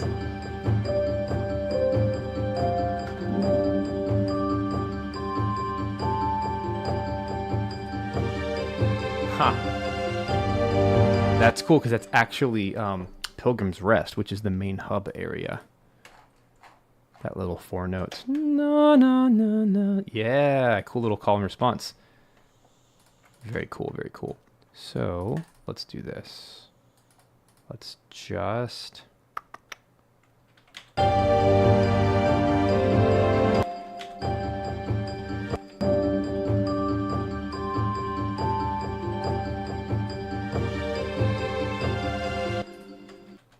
Nice. It's simple. I don't want to introduce some new big idea. I just want this to kind of live on its own. And what we can do is a little fade out. Let's get to the same level, which is like +3.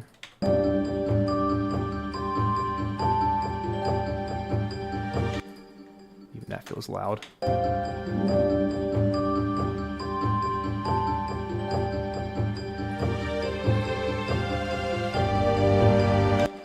Nice. All right, back in context. Make sure it feels good.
Cool.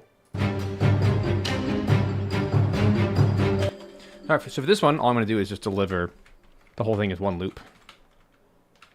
So let me do a quick little bounce. Turn off this real quick.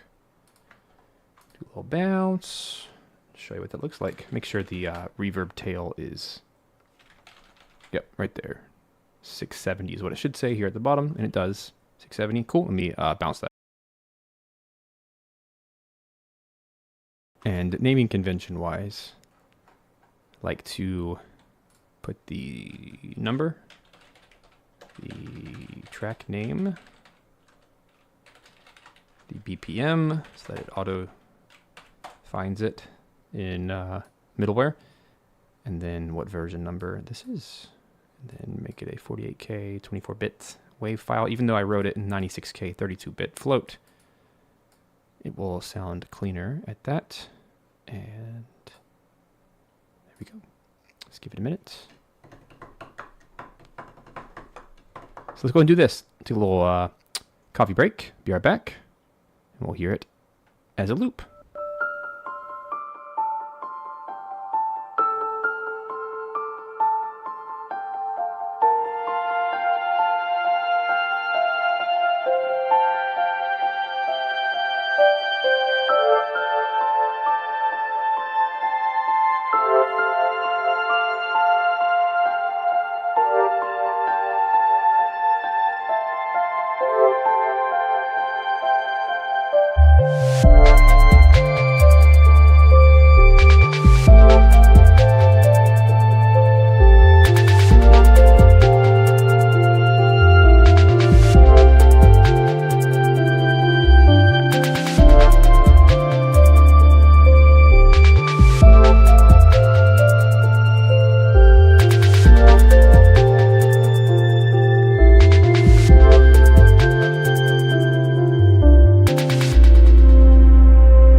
Alright guys, welcome back. We have finished the Garden District Exploration remix track. And what I've done is I've thrown it into Audacity. And this is my favorite way to test loops. So what I'd like to do here is I just drug the wave file in. Let's just listen to the beginning. Make sure it all works. Yep, looks good.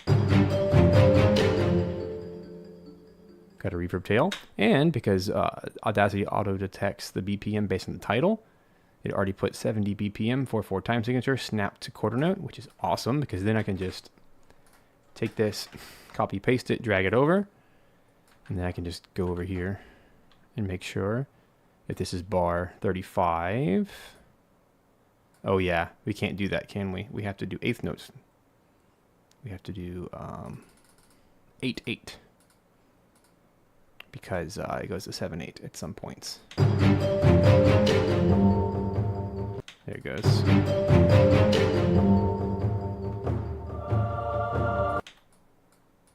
That was right. Yeah, should be on the 5.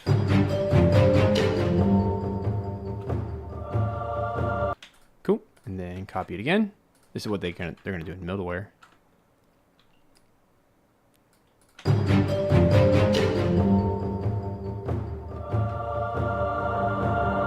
And then I'll take the first 10 seconds of it. I'm looking down here for the length. I want it to be exactly 10, as close as I can. That stays on a beat. I like to keep the beats even.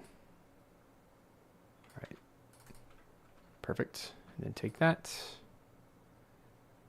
Fade out. Then I add a 2-second silence. And now we have ourselves a loop. This is not for the game. This is for sharing. So I'll just do loop. It's an MP3, 44.1. Export that real quick. And that shall be the MP3 demo that I send to the devs. Here it is.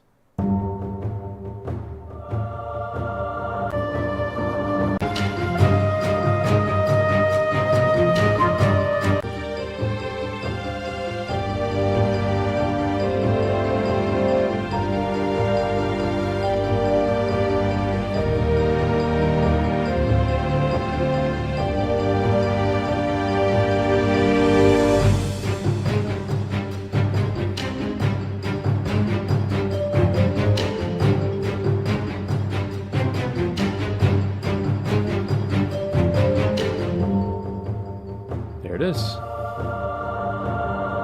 And here's how the fade out works.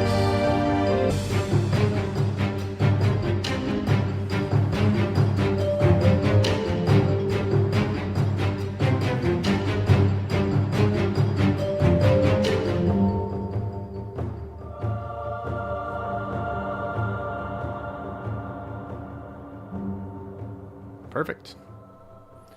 And these MP3 demos help to show the sound designer what the loop points should sound like as well. So he'll get this wave file, but he'll also get the MP3 just to make sure he understands how it's supposed to loop. Okay, so now let's go on to the next track. And as time allows, let's get as much done as we can. I want to try to knock out one more. I wanted to look at the, should be number 15. Here it is.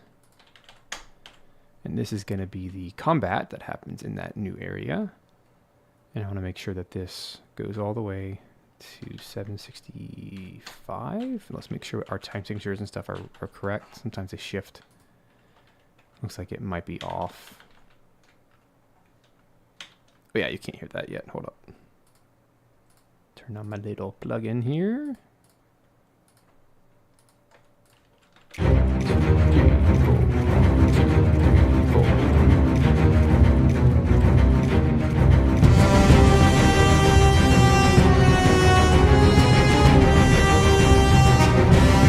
Wow, this needs a lot of love. It sounds bad.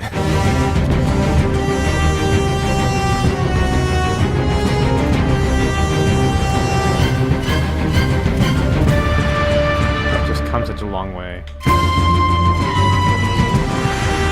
Probably wrote this a year ago, 2 years ago.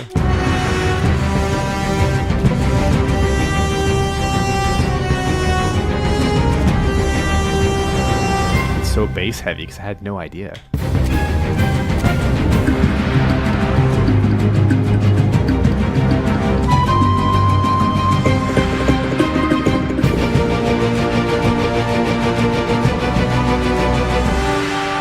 Alright, this is kind of messed up.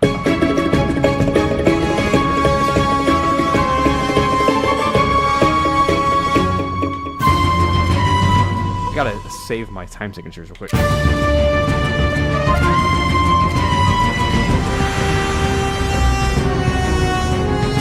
we're in 4/4.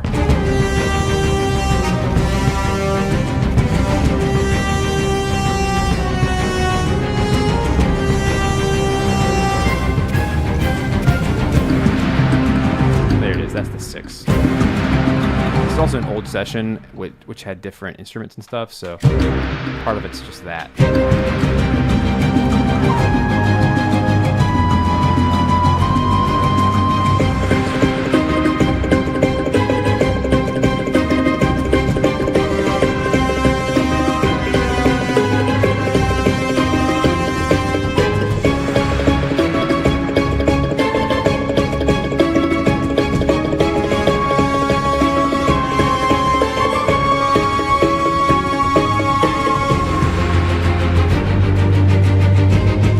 Saved it.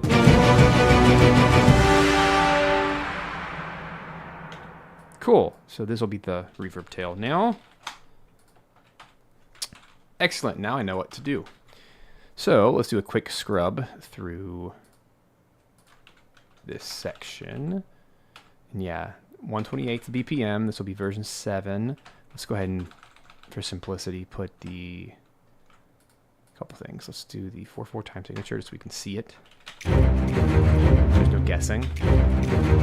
And then this is going to be the loop in point because it's the that's going to be interesting. So the loop in is actually going to start 1, 2, 3, 4 dum. It's going to be on beat 4. So we gotta make sure when we finish the loop, it actually needs to end. Bum. Yeah, so that's easy to do in middleware, where it's just gonna start on beat 4. 1, 2, 3, 4, 5. So I guess beat 6 is when it will actually start. That makes sense. But when we export, we just got to make sure that the second pass starts right there instead of there. That way we don't have all that extra content going on. And it'll loop really well. So that's why it's red and bright, and I'll see it, I hope. Okay, so now let's get rid of all of the extra garbage. It doesn't need to be here. So we're just going to go through real quick. Get rid of anything that is outside those parameters. And then I want to combine any of my MIDI regions or delete MIDI regions that don't need to be there.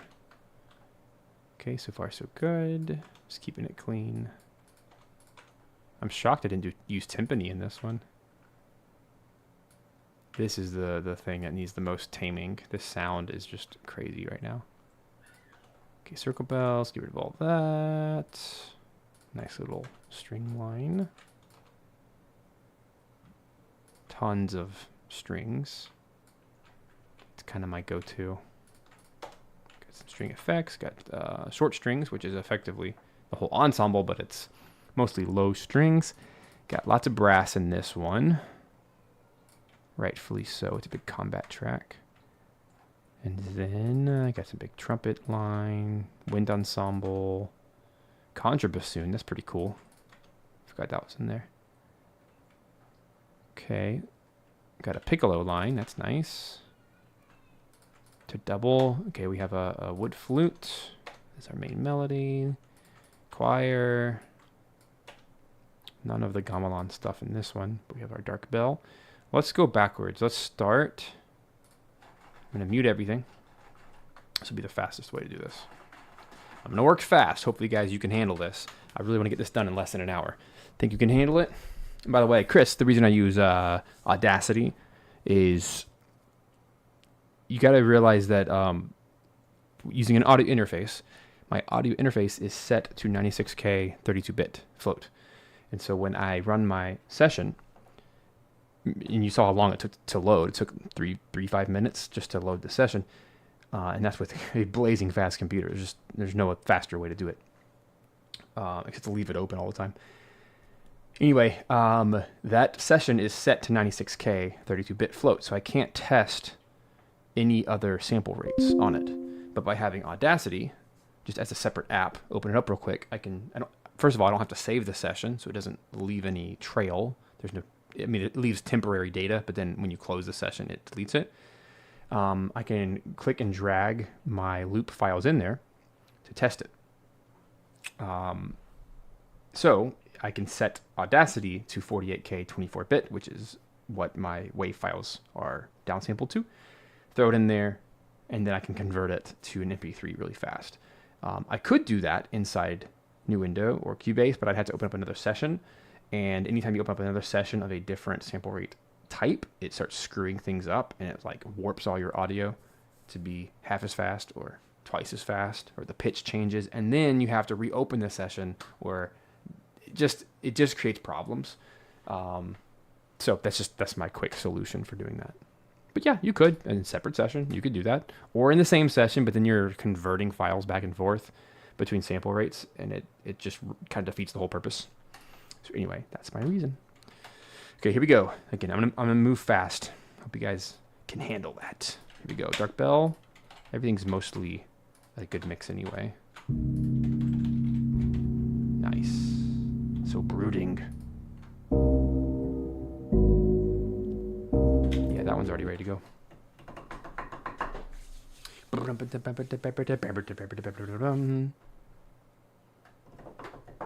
It's so nice to get some new music out for this game, because I haven't touched this game in a little while. I mean, I've done little things here and there. I did the bulk of the work last year. This year, just kind of waiting around. I've done some of the trailer stuff you've seen, but that's still using old music. Yeah. Turn it down. Feels good.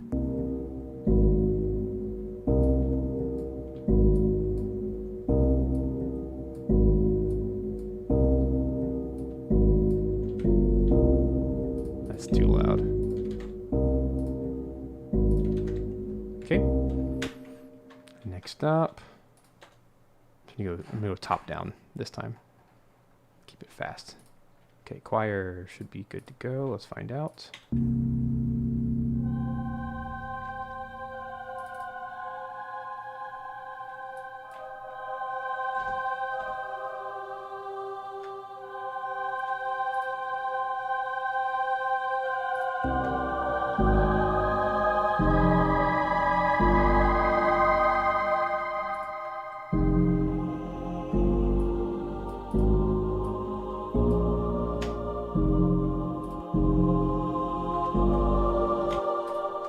Even though it might be, I'd rather have the track be too loud than too quiet, as long as it's not peaking or anything, because I can turn it down. But I don't like distorting things when they're too quiet and then have to raise the volume. But there's a nice crescendo right there. I bet you the whole thing needs to go down like 2.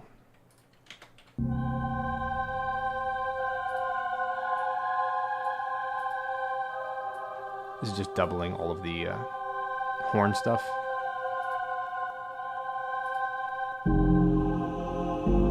And it's intentionally a little cheesy, but it's more of an effect. It's very mystical sounding.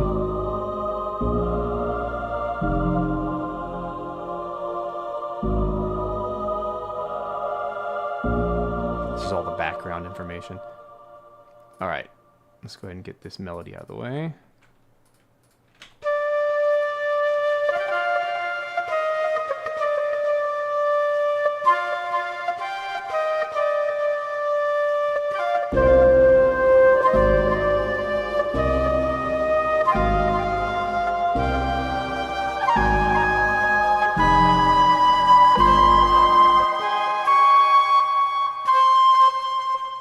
thing. A little loud, but I'd rather have it louder than too quiet. I can always pull it back. Like, I don't like knocking down the volume of a track to be -6 and then have to boost it by 6. It's just silly. I'd much rather just keep it at 0 and then do -6 on here. So I'm going to do -2. It's a little loud, but nothing crazy. Just helps keep my levels from peaking. It keeps distortion out of the picture. Unnecessary compression. Just keep it simple, man. Keep it simple. Here we go.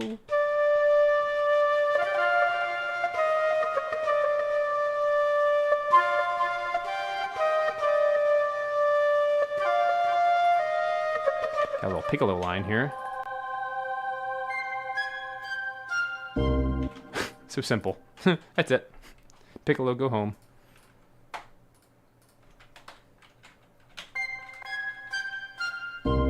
I do that because the Woodwind Ensemble patch that I like to use doesn't have the highest octave. So I just throw a piccolo on top of it. Like that. That sounds good.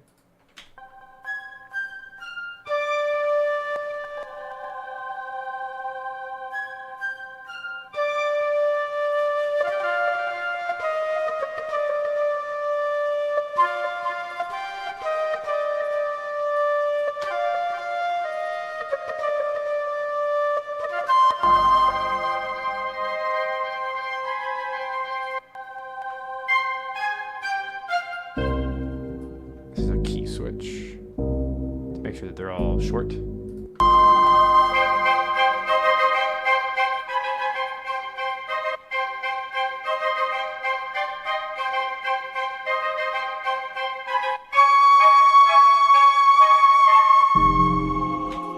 Cool.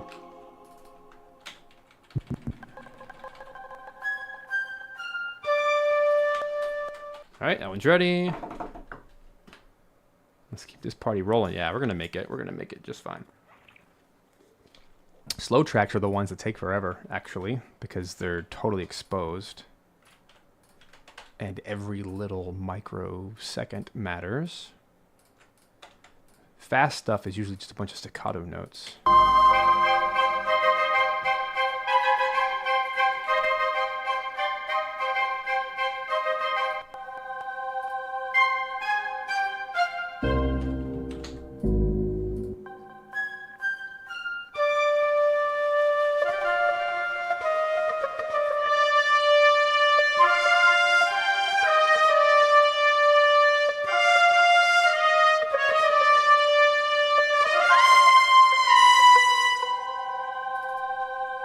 All right, this is very straightforward here.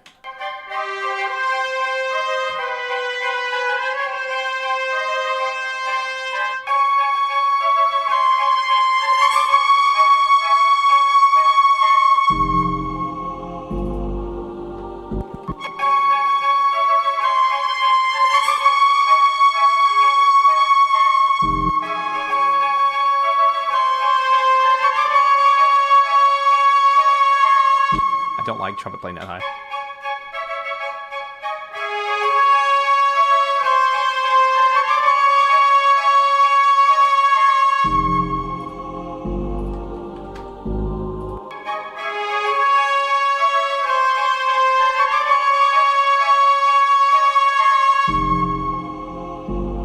Okay, let's get him in.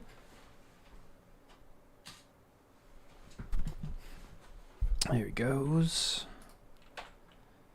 Flying now.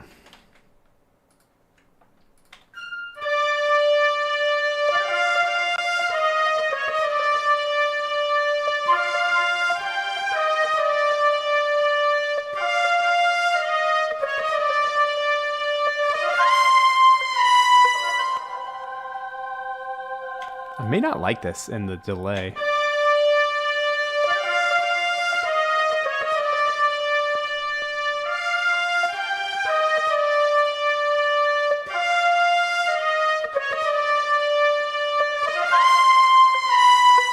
Yeah, I don't like that in the delay. Let's just do normal. But also, it just looks like everything is too late in the audio. See that? So let's drag it ever so slightly. See if that helps.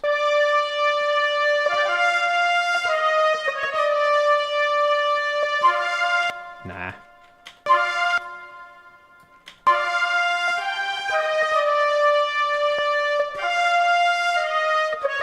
I think it's actually the trumpet.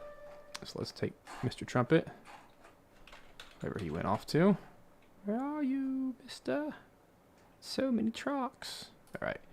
I think it's just this. It's just too sluggish.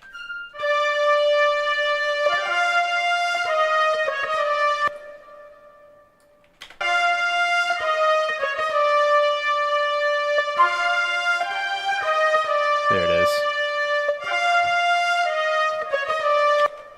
So, just like the strings I was playing around with earlier, it's okay. I just need to do one of these. Since all the attacks are going to start a little earlier than I want them to.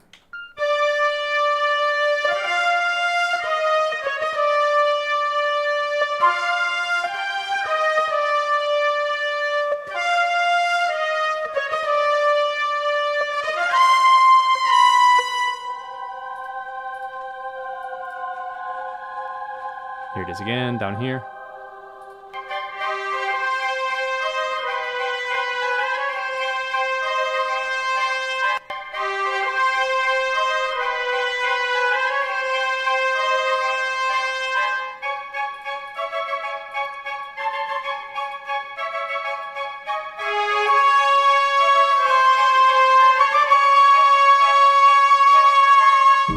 Cool, that sounds so much better already.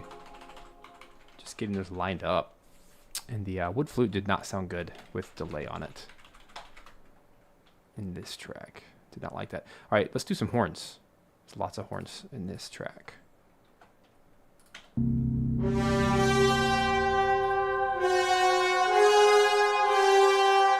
Oh, I'm in the wrong patch completely. No wonder it sounds so bad. It needs to be that one. Aha. Get the right key switch in there.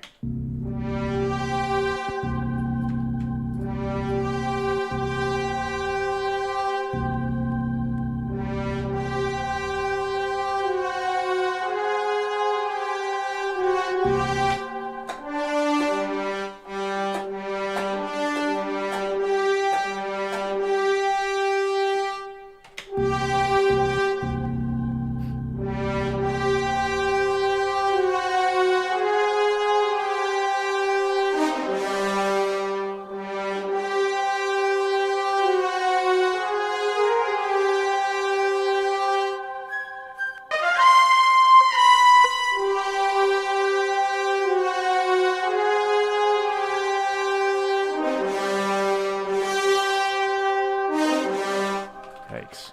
So this is supposed to be... let's make this staccato.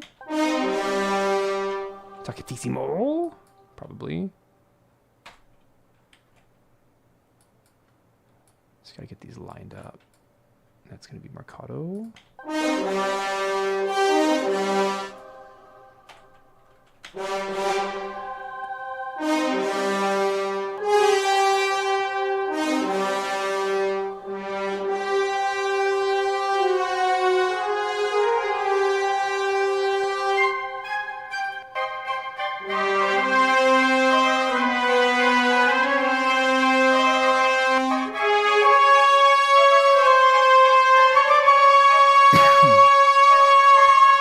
Good.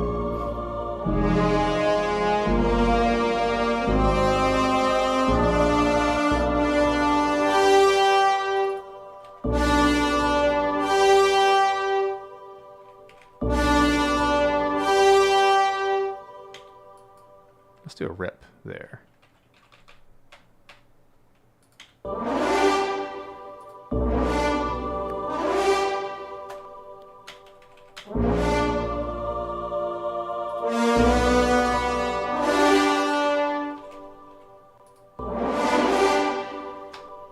Cool. Let's definitely turn that into audio because that is just a mess without it. Needs some serious editing and control. I might as well go ahead and do the seconds as well. So we have 2 horn parts. Need some loving. All right, so let's put this down here, and let's see what we can come up with to make some sense.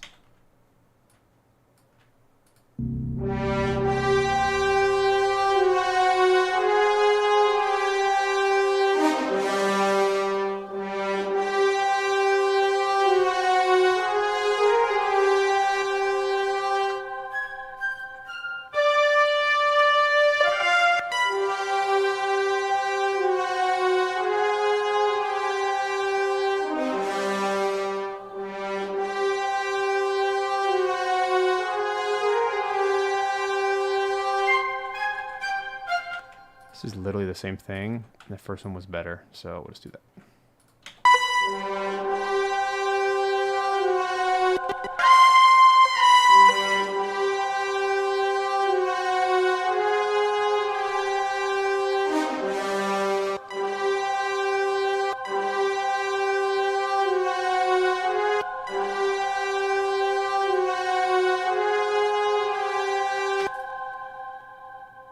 Alrighty.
This guy needs all the things. Let's try that again. I know, not the most fun part, but this is very necessary. Let's get all this looking, sounding good.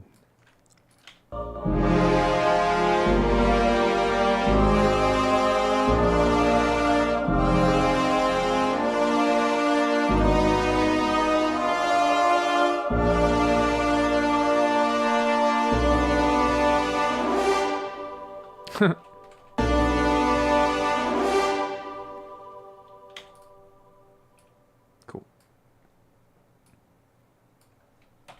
Yum bum bum ba da dum ba da bum. It works, it works, it really works.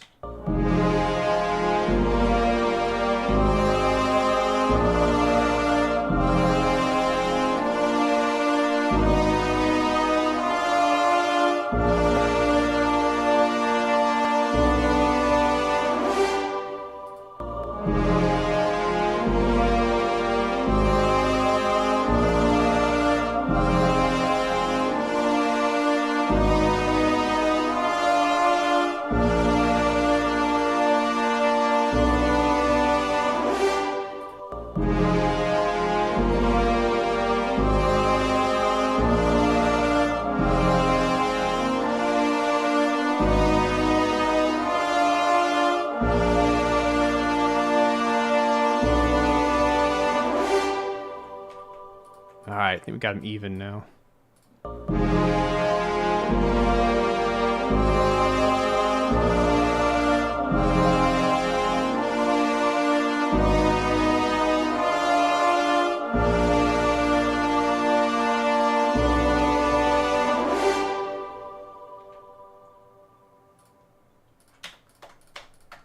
Alrighty.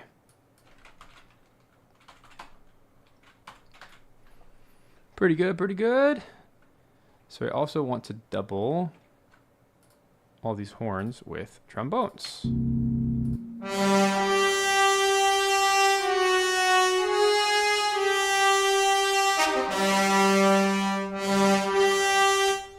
Just smoking loud.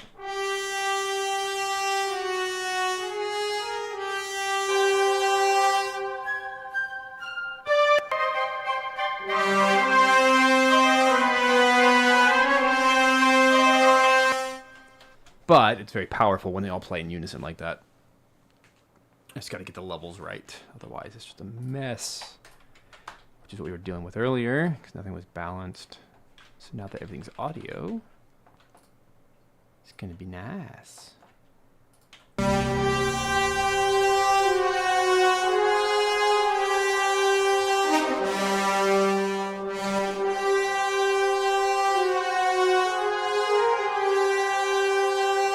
It really does add such a tonal character, having the trombones double. I like it. I like it a lot.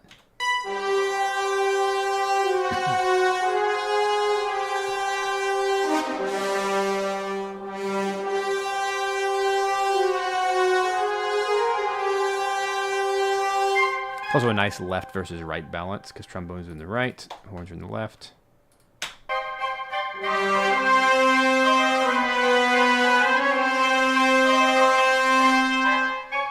Nice.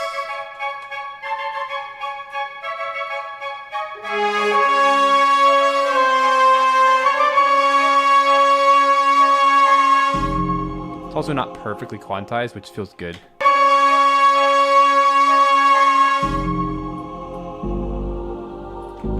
Cool.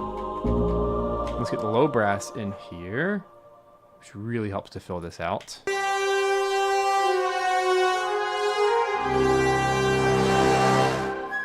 Yeah. Those low growls. Love it.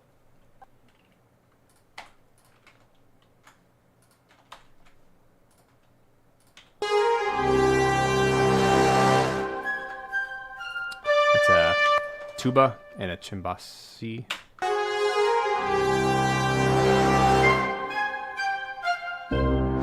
Oh, and trombone stuff.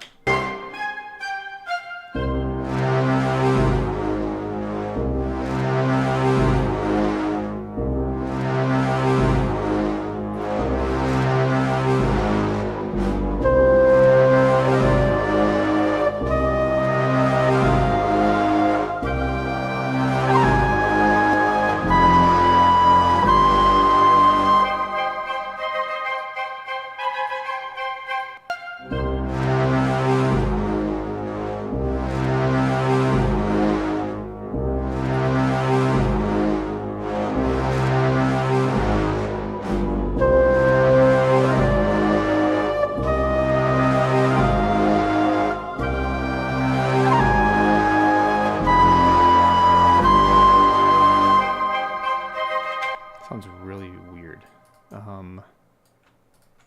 See if I can fix that. Feels like the mod wheel is just going psycho. Too much.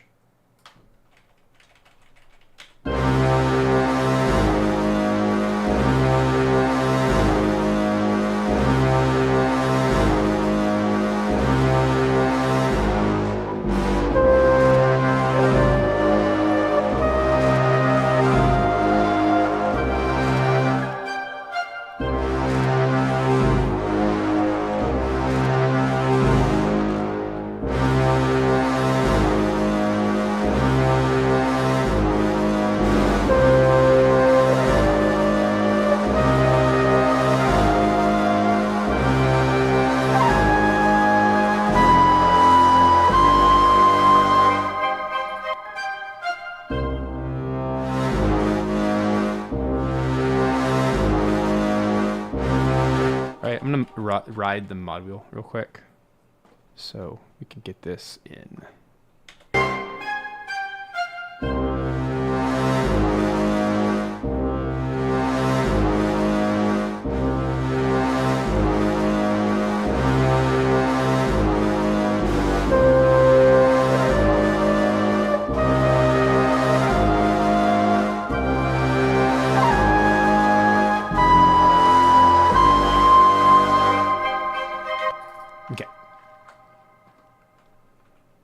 feel like this just needs to be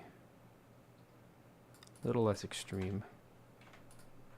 Kind of like that.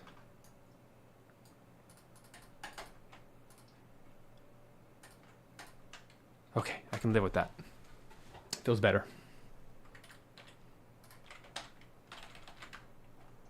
Then with that, turn him way down. Maybe like -3. And then do my own fades to help with it.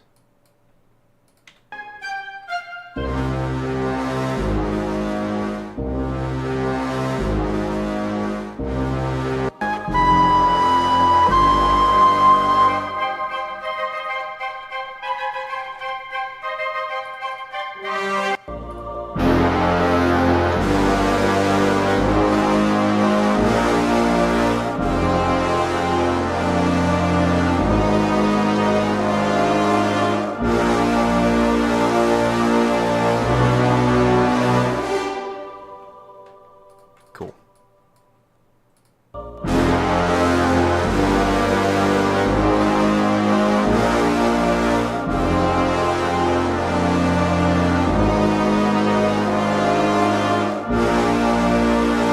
So here's one of those big crescendos we're gonna do with crossfades to give it more life. Wow, this is so loud. Oh, no wonder, because we're doubled. That makes sense.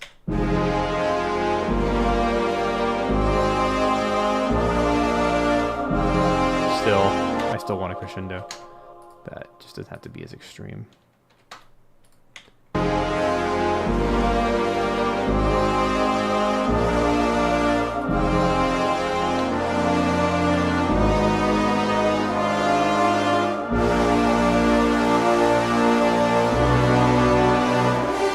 Cool.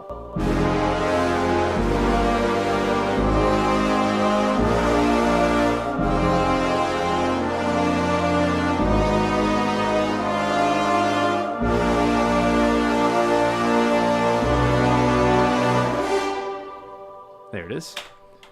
Whew, it's a lot of work. It's worth it. Because all these little Lego pieces, you put them together and have yourself a nice piece, but you got to work for it. All right, next. We still got 30 minutes. We got this.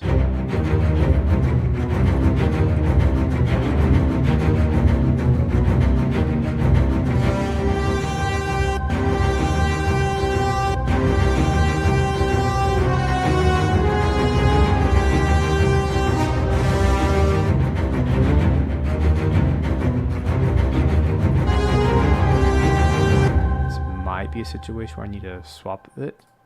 I like it, but it's too boomy. That's the Metropolis arc. It feels too boomy.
This is a tough one.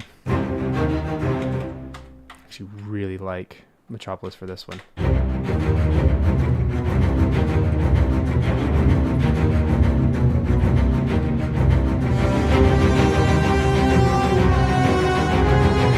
So boomy.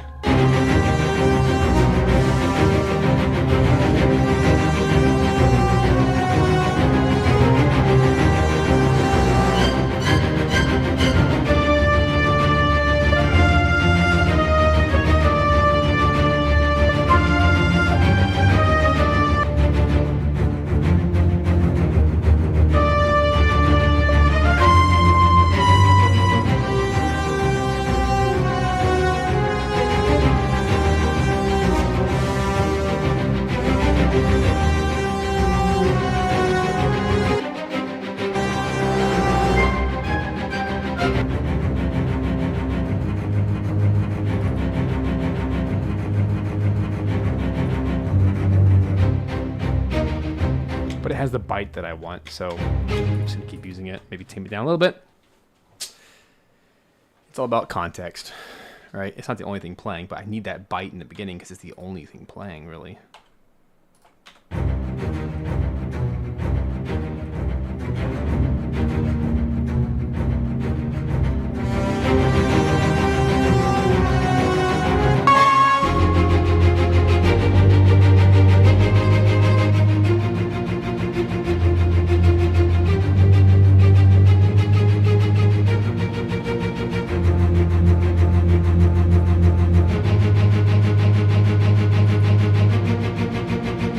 It's like a machine gun. Jeez.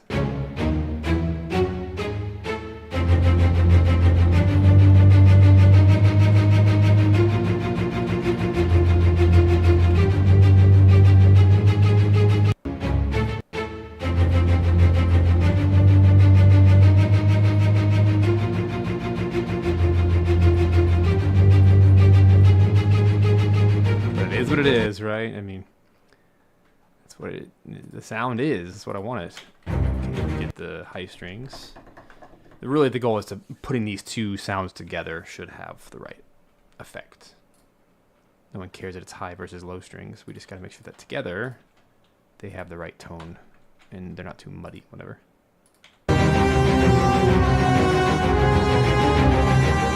That sounds good.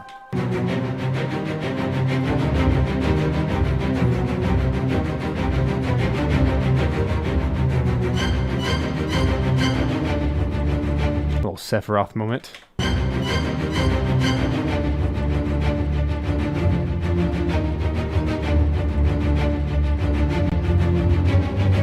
This would sound so cool live.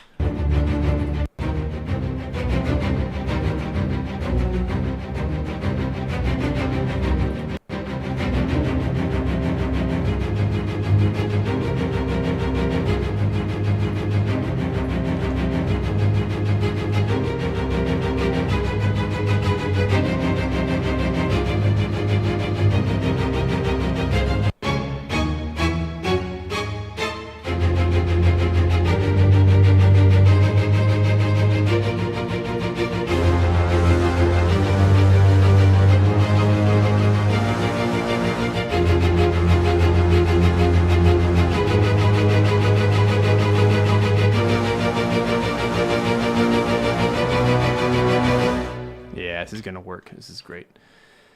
Okay, let's continue on. I don't want any solos. There we go. Keep it coming.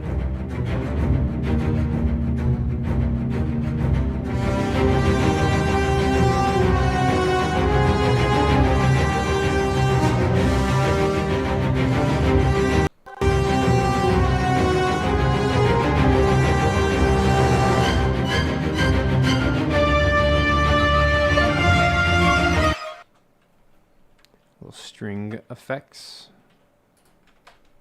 Turn that down like 5.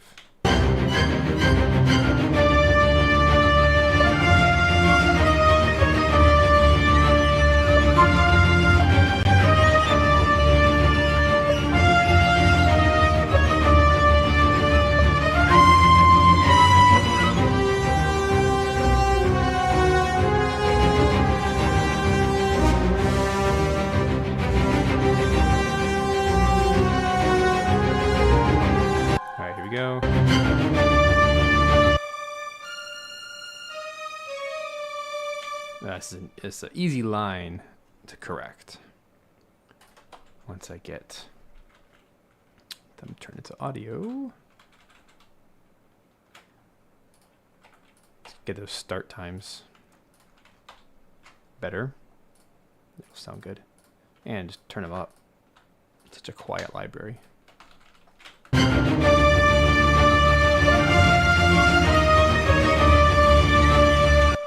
Sounds awesome though when it's on the right time.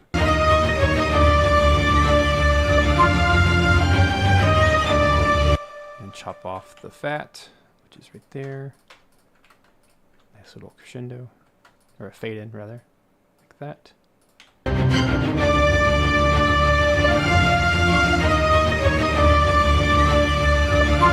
Oh, that's actually too early.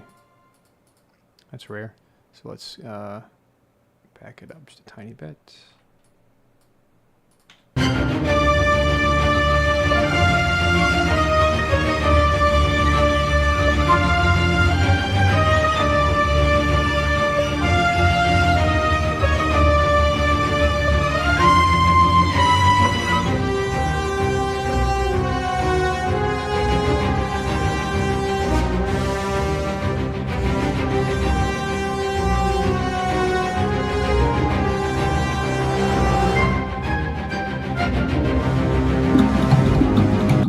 This monster of an instrument. So this thing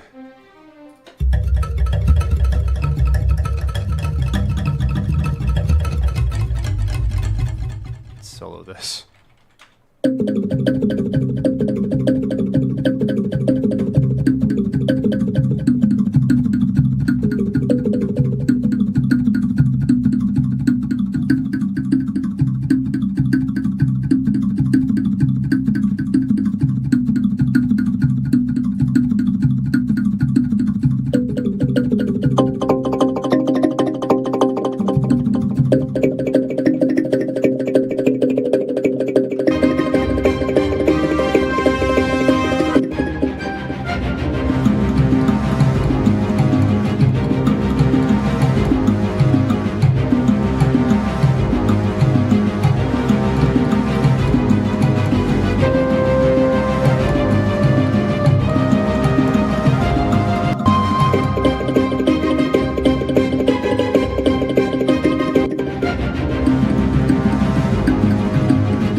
Sounds dumb. I would rather hear this in harp. Maybe. Let's find out.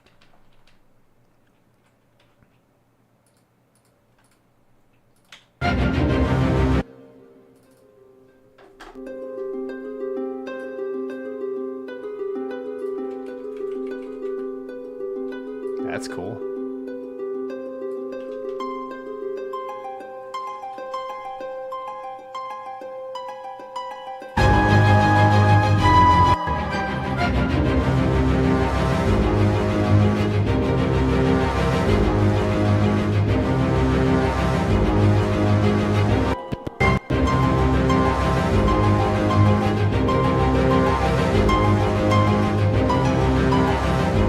That's pretty cool.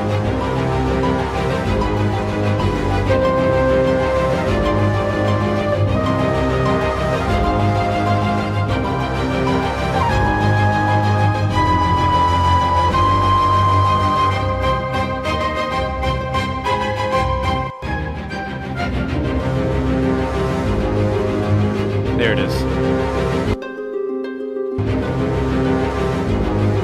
The chords are off. It's just so weird.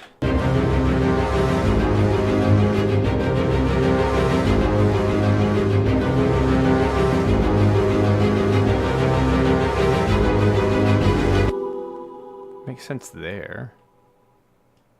I like the offbeat of it. Let's see, that's 6 beats.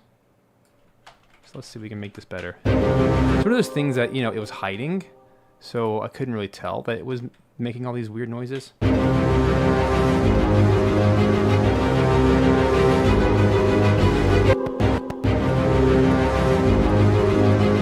must be triplets. Yeah, that's why I can't get its time right.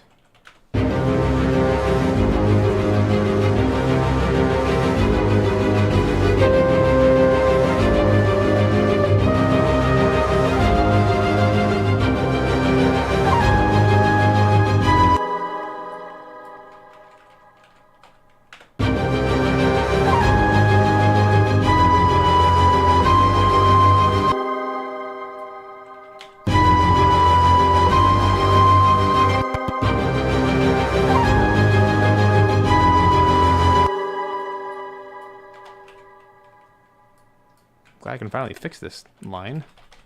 Give it some meaning.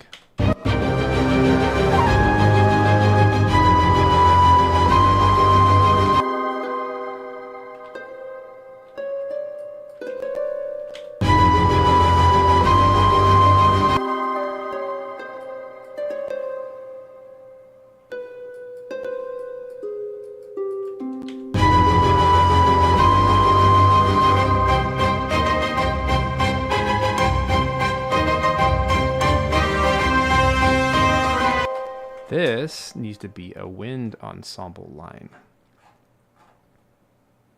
Let's find it. I think that'd be really cool. Wind ensemble. And it is. Cool. Then it's good.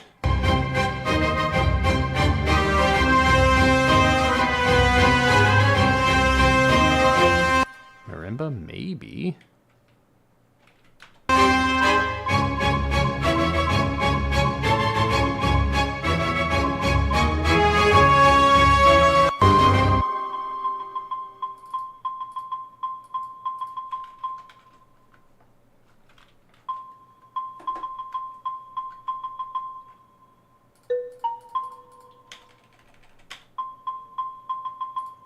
Weird.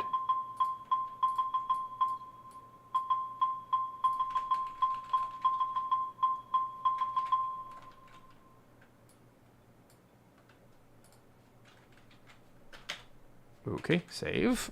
What's going on with my marimba?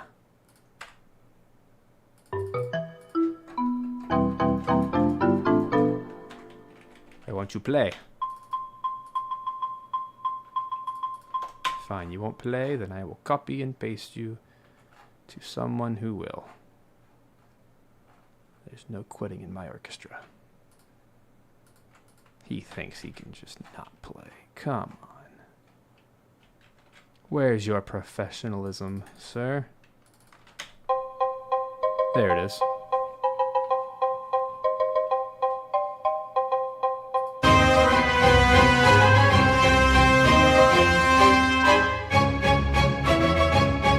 Still gives you that marimba vibes.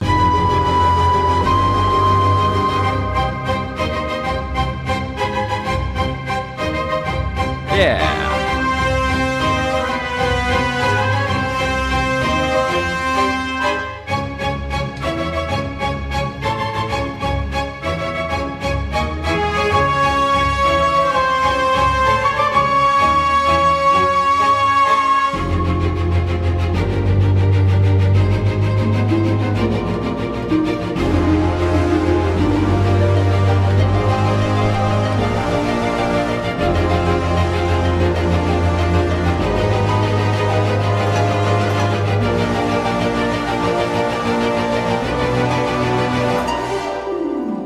Heart might be cool here.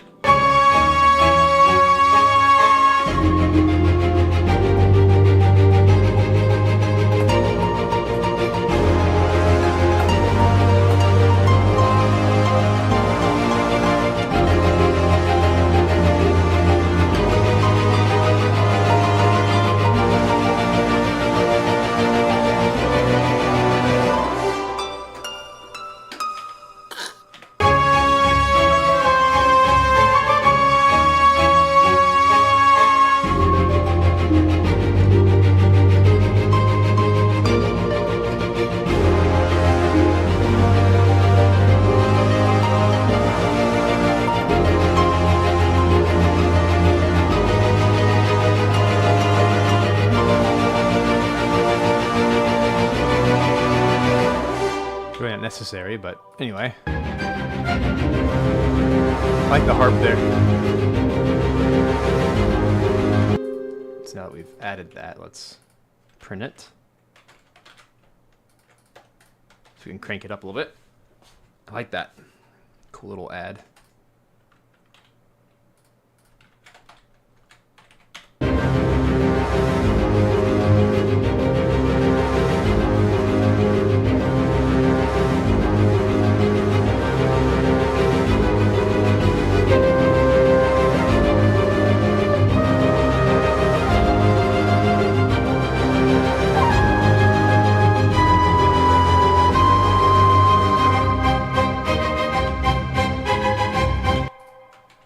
Marimba Diddy did. A little three-parter. Very marimba happy.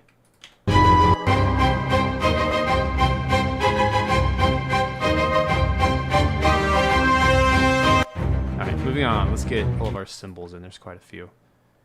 This really needs some help. And hey, we're going to make it. I think we can be done in 10 minutes. Whew, moving fast. That was the goal. I want you guys to hear the final track.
Yeah, we got some gong in this one.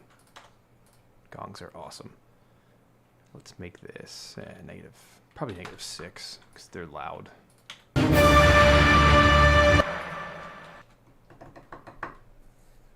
I love gongs. Gotta use them very sparingly, though. You can't use them a lot. Alright. Gong. This is going to be here. And they double with the cymbals.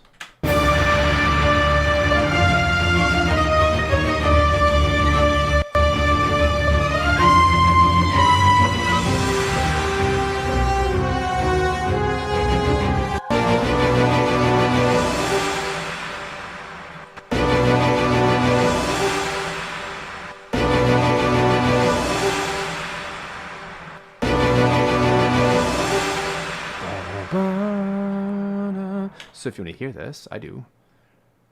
2, 3, 4, 5, 6, like this. It's going to start here.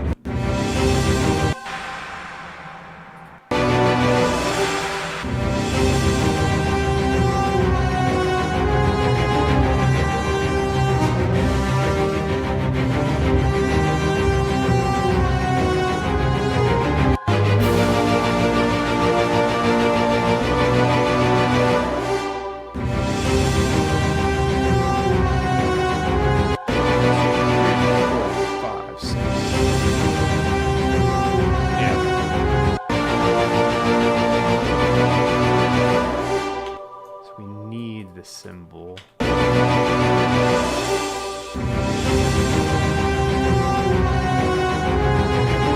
the loop will sound like this.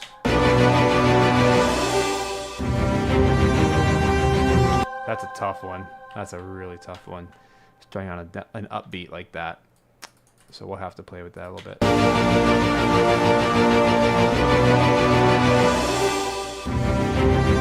So one thing I know is no gong. That would not be a good spot for it, for the sake of the loop. It's just too much. But for the first time, yes, we want this symbol.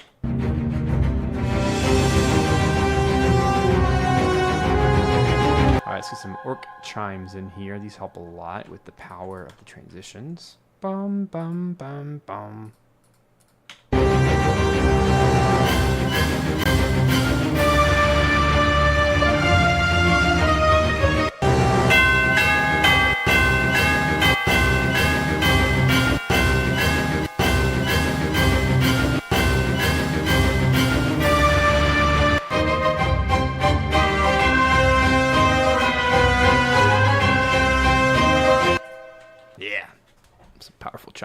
those. I'll turn them down. But start loud, then I can turn them down. Better than the other way around. Let's make it -4. Get rid of some of the dead space here.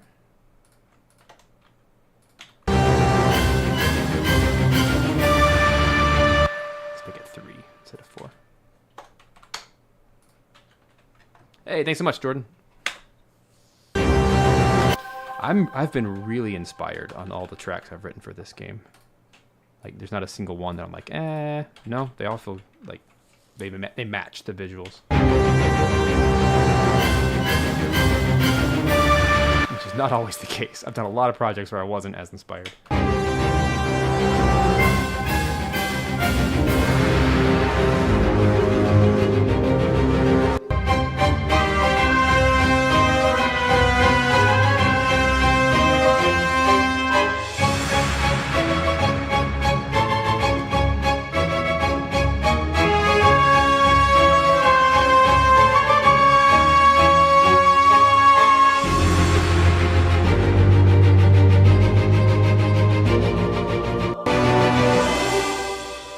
That's cool. I like having the chime on that final note.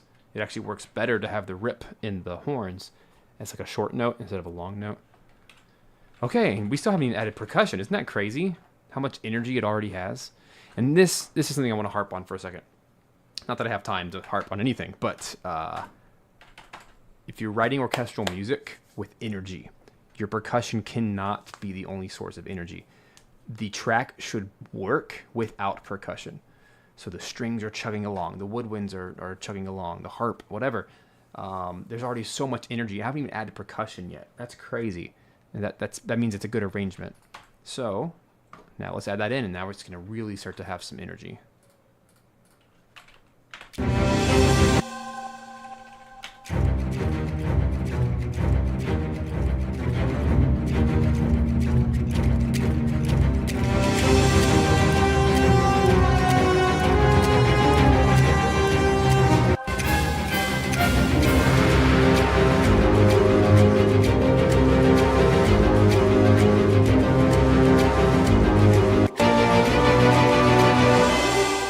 Definitely benefit from some audio quantizing. No fault of its own, it's just sloppy. It's a sloppy sample, which is kind of what makes it cool. Like the seed shaker, but it just gives so many problems with timing. So let's do our little shortcut we invented a little while ago. Added hit points. You can't see them, but they're there. And then that allows me to quantize. I don't want to quantize triplets. Let's try like a whole bar again. Like the last track. Yeah, that already looks better. Here's how it looks and sounds like. Wow, it's already like perfectly in time.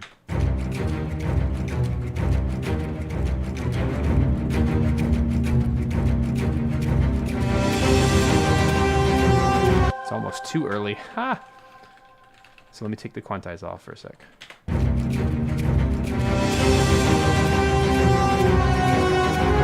Actually too forward.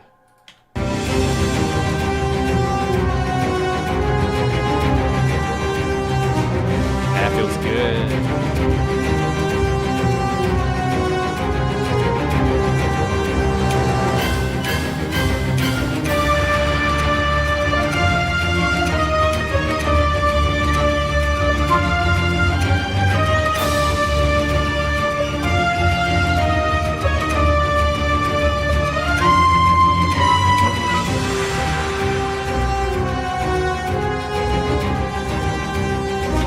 Okay, that got really weird. Oh, I see what's happening. You can see it in the velocities. These velocities are just jacked up. I hate doing this, but... I at least need to take the first chunk and like try to make these as close to each other as I can without completely squashing the life out of them.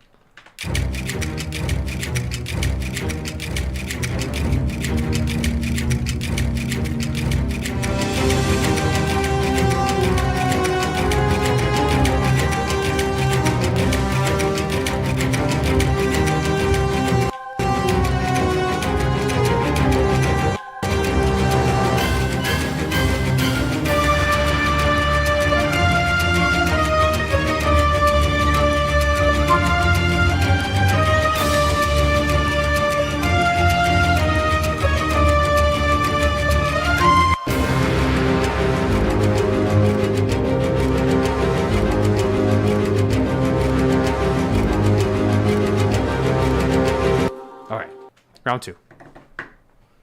Gotta get this. You can even see it a little bit. Yikes. Let me do like a straight hit right here. You can see how the visual, how this one is slightly less. So let's make it like +2.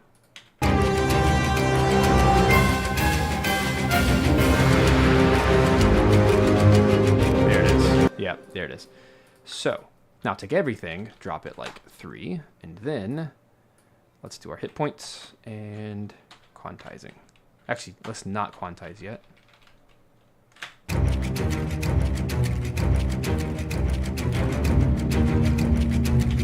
First, let's drag it over. There. Then quantize. It should be a perfect blend of musical, but metronomic.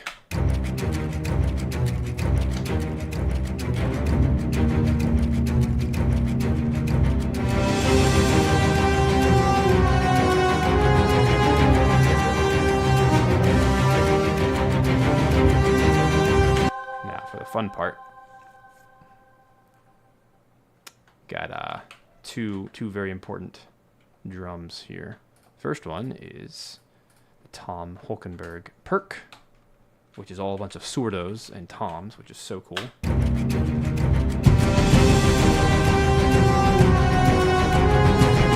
That gives all the energy. Is so good.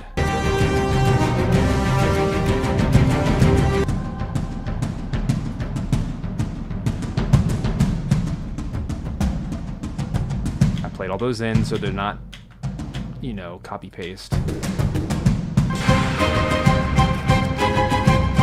That already sounds amazing, so let's bounce that.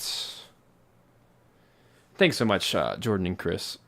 And of course, everyone else is still hanging out. I know you don't always all say hi, but I appreciate when you do. Okay. This is such a cool triplet line. And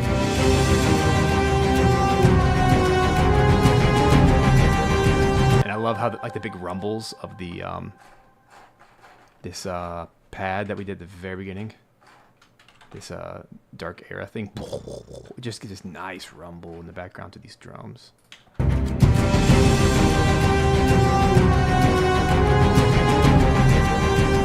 I don't want to quantize these because I kind of like the slight sloppiness of the triplets. They're very laggy, and I think it actually works really well with the super quantized seed shaker. And of course the strings, which are just wailing in the background.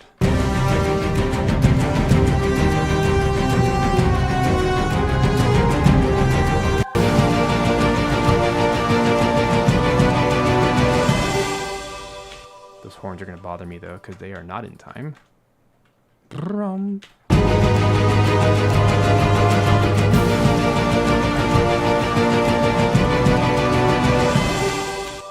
So I can actually pinpoint exactly where it is. This is the beauty of audio. It's right there. These two actually just need to come. So you see my little bar, my line? I just need to drag it to the ruler right there. And then it'll be in time. And then just take a tiny little crossfade. And that should solve it.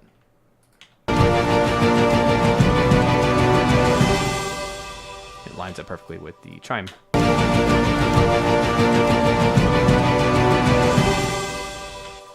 Could actually go a tiny bit more.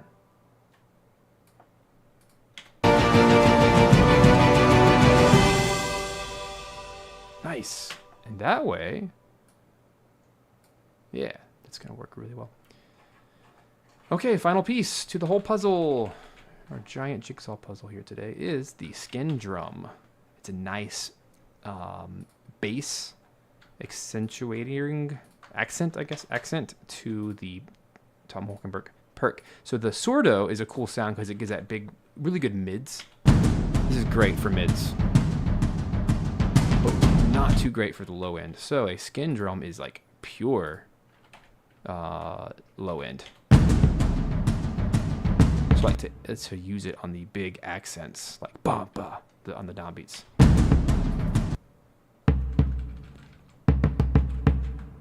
It also has some good highs. So it's like there's no mids. It's all lows and highs, which works perfectly when you mix it with this.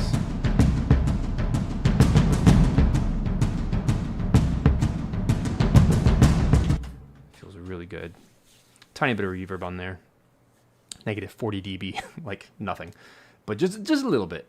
And it helps to fill the space. Especially with all those wailing strings and everything. Nothing's really supposed to sound great on its own. You just got to mix it together. Like ingredients. There it is.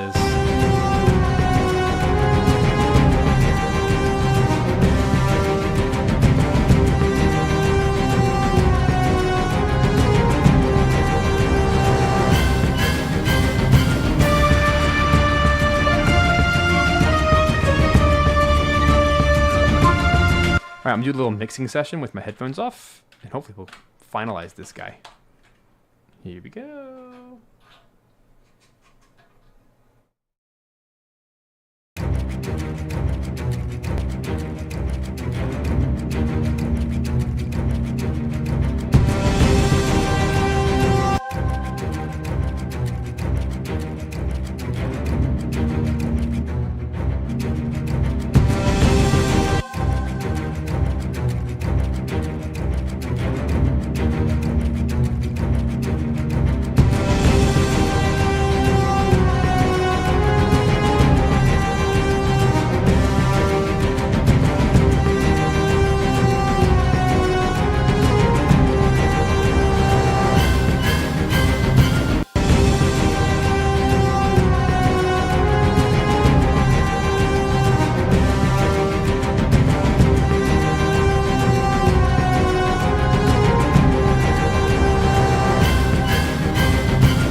in case you're wondering, my goal here is to try to keep this number right here below 0. This is before limiting, because limiting is on the next chain order for me. So right here is a Neve console, which is it's like an EQ, kind of warms up the sound, but no dB has changed. And then right here is this it's just a meter. It's an EQ. I don't use it as an EQ. It's just telling me what's going in and out. And that's really nice because it's showing me what I can. Basically, I'm trying to remove 1 dB at a time, any instrument that's slightly too loud, and it's getting this overall number to be just below 0. And that's how I know everything's balanced at the loudest moments. So let me finish.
All right, friends. Let me get my headphones on. Awesome. So, I don't...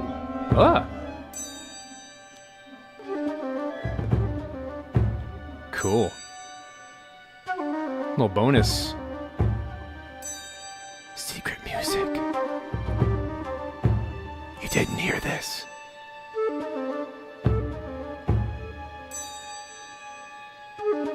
Guys, I have like 2 hours of music in this session. It's crazy. This sounds so cool. I haven't heard this in a long time.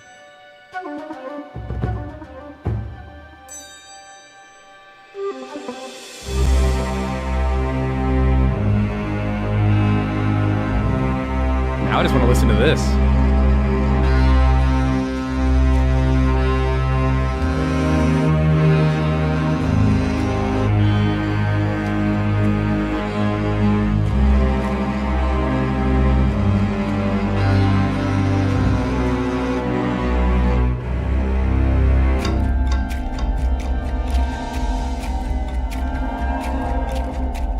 I'll give you a little sneak peek.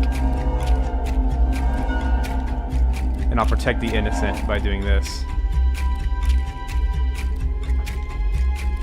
So that way no one knows what it is.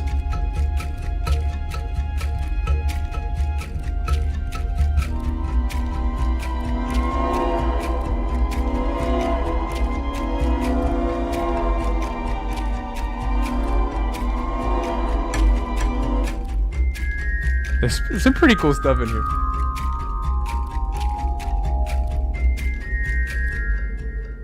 I'll just let you guys get like a little smattering.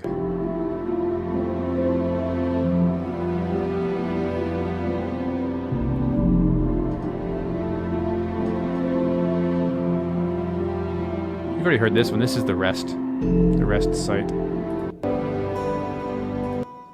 What was this over here? I don't know.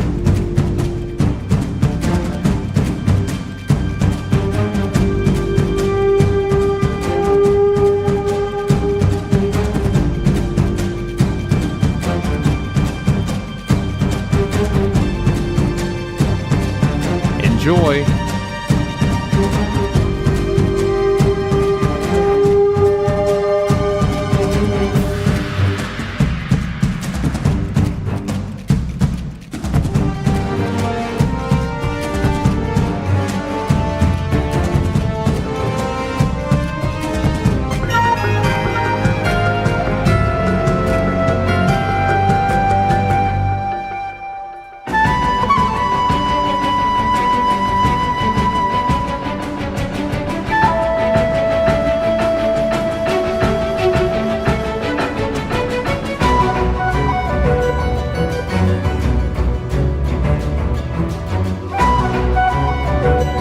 I haven't heard this stuff in so long.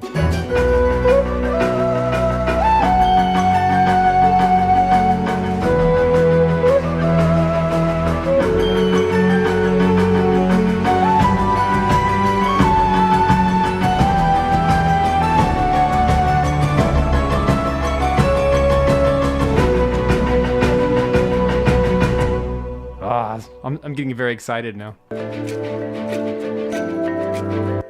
You know that stuff. This one's new.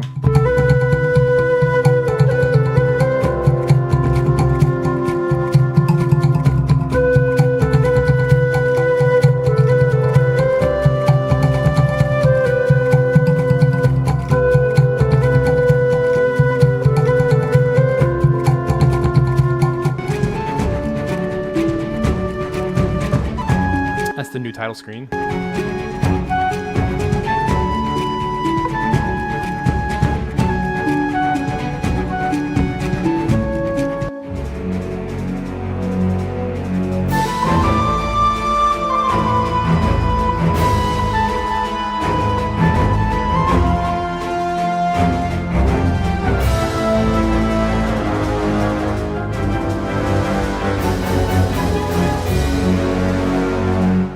What's this?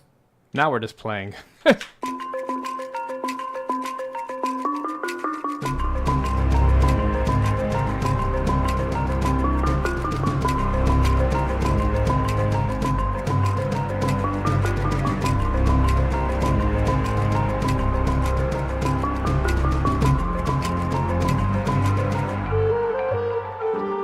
yeah, there's the merchant.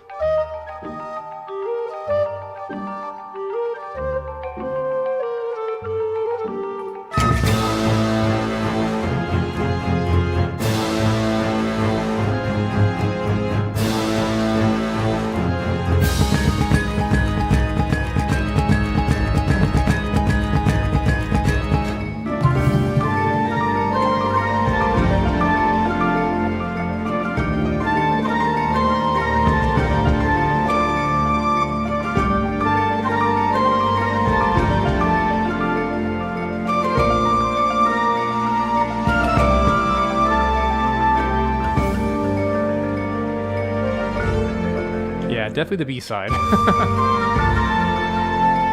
What is all this? Yeah.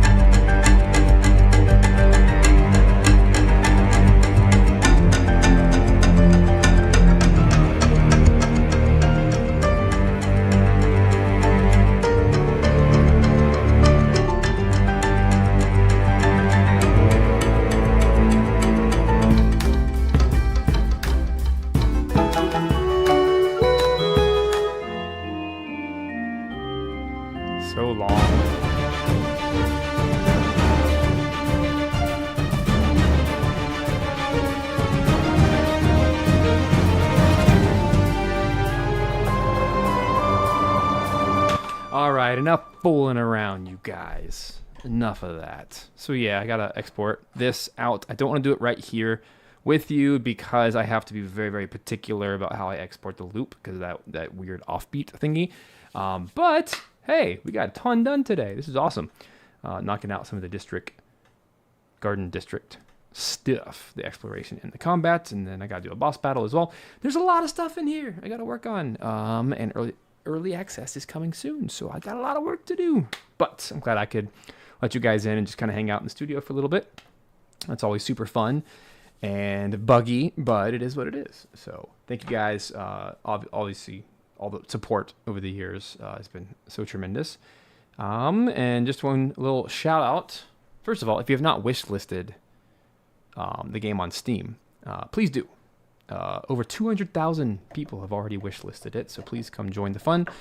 You'll get updates and stuff, and then yeah, go play the demo. It's a little outdated. It's a few months old now, and it's already made crazy improvements since then. But you know the early access will be out soon enough.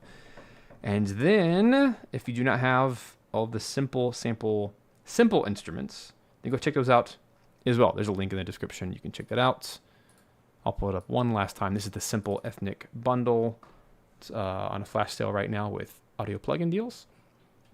And it has the didgeridoo, the harp that I was just using a few minutes ago, quite a bit, the felt piano, the kalimba, which I've been using a lot in a game called Animal Kind. It's very, very happy and cheerful, perfect for little dogs and cats running on an island like Animal Crossing. And then hurdy-gurdy, really good for like Nordic stuff. Not good for my soundtrack today, but has definitely been used a lot. I've used it to death. I'm kind of tired of hurdy-gurdy, but it's really cool. So anyway, go check it out. Use the link. And I'm going to go because I'm way over time. So see you guys next time. And yeah, just be on the lookout for more Aethermancer music coming very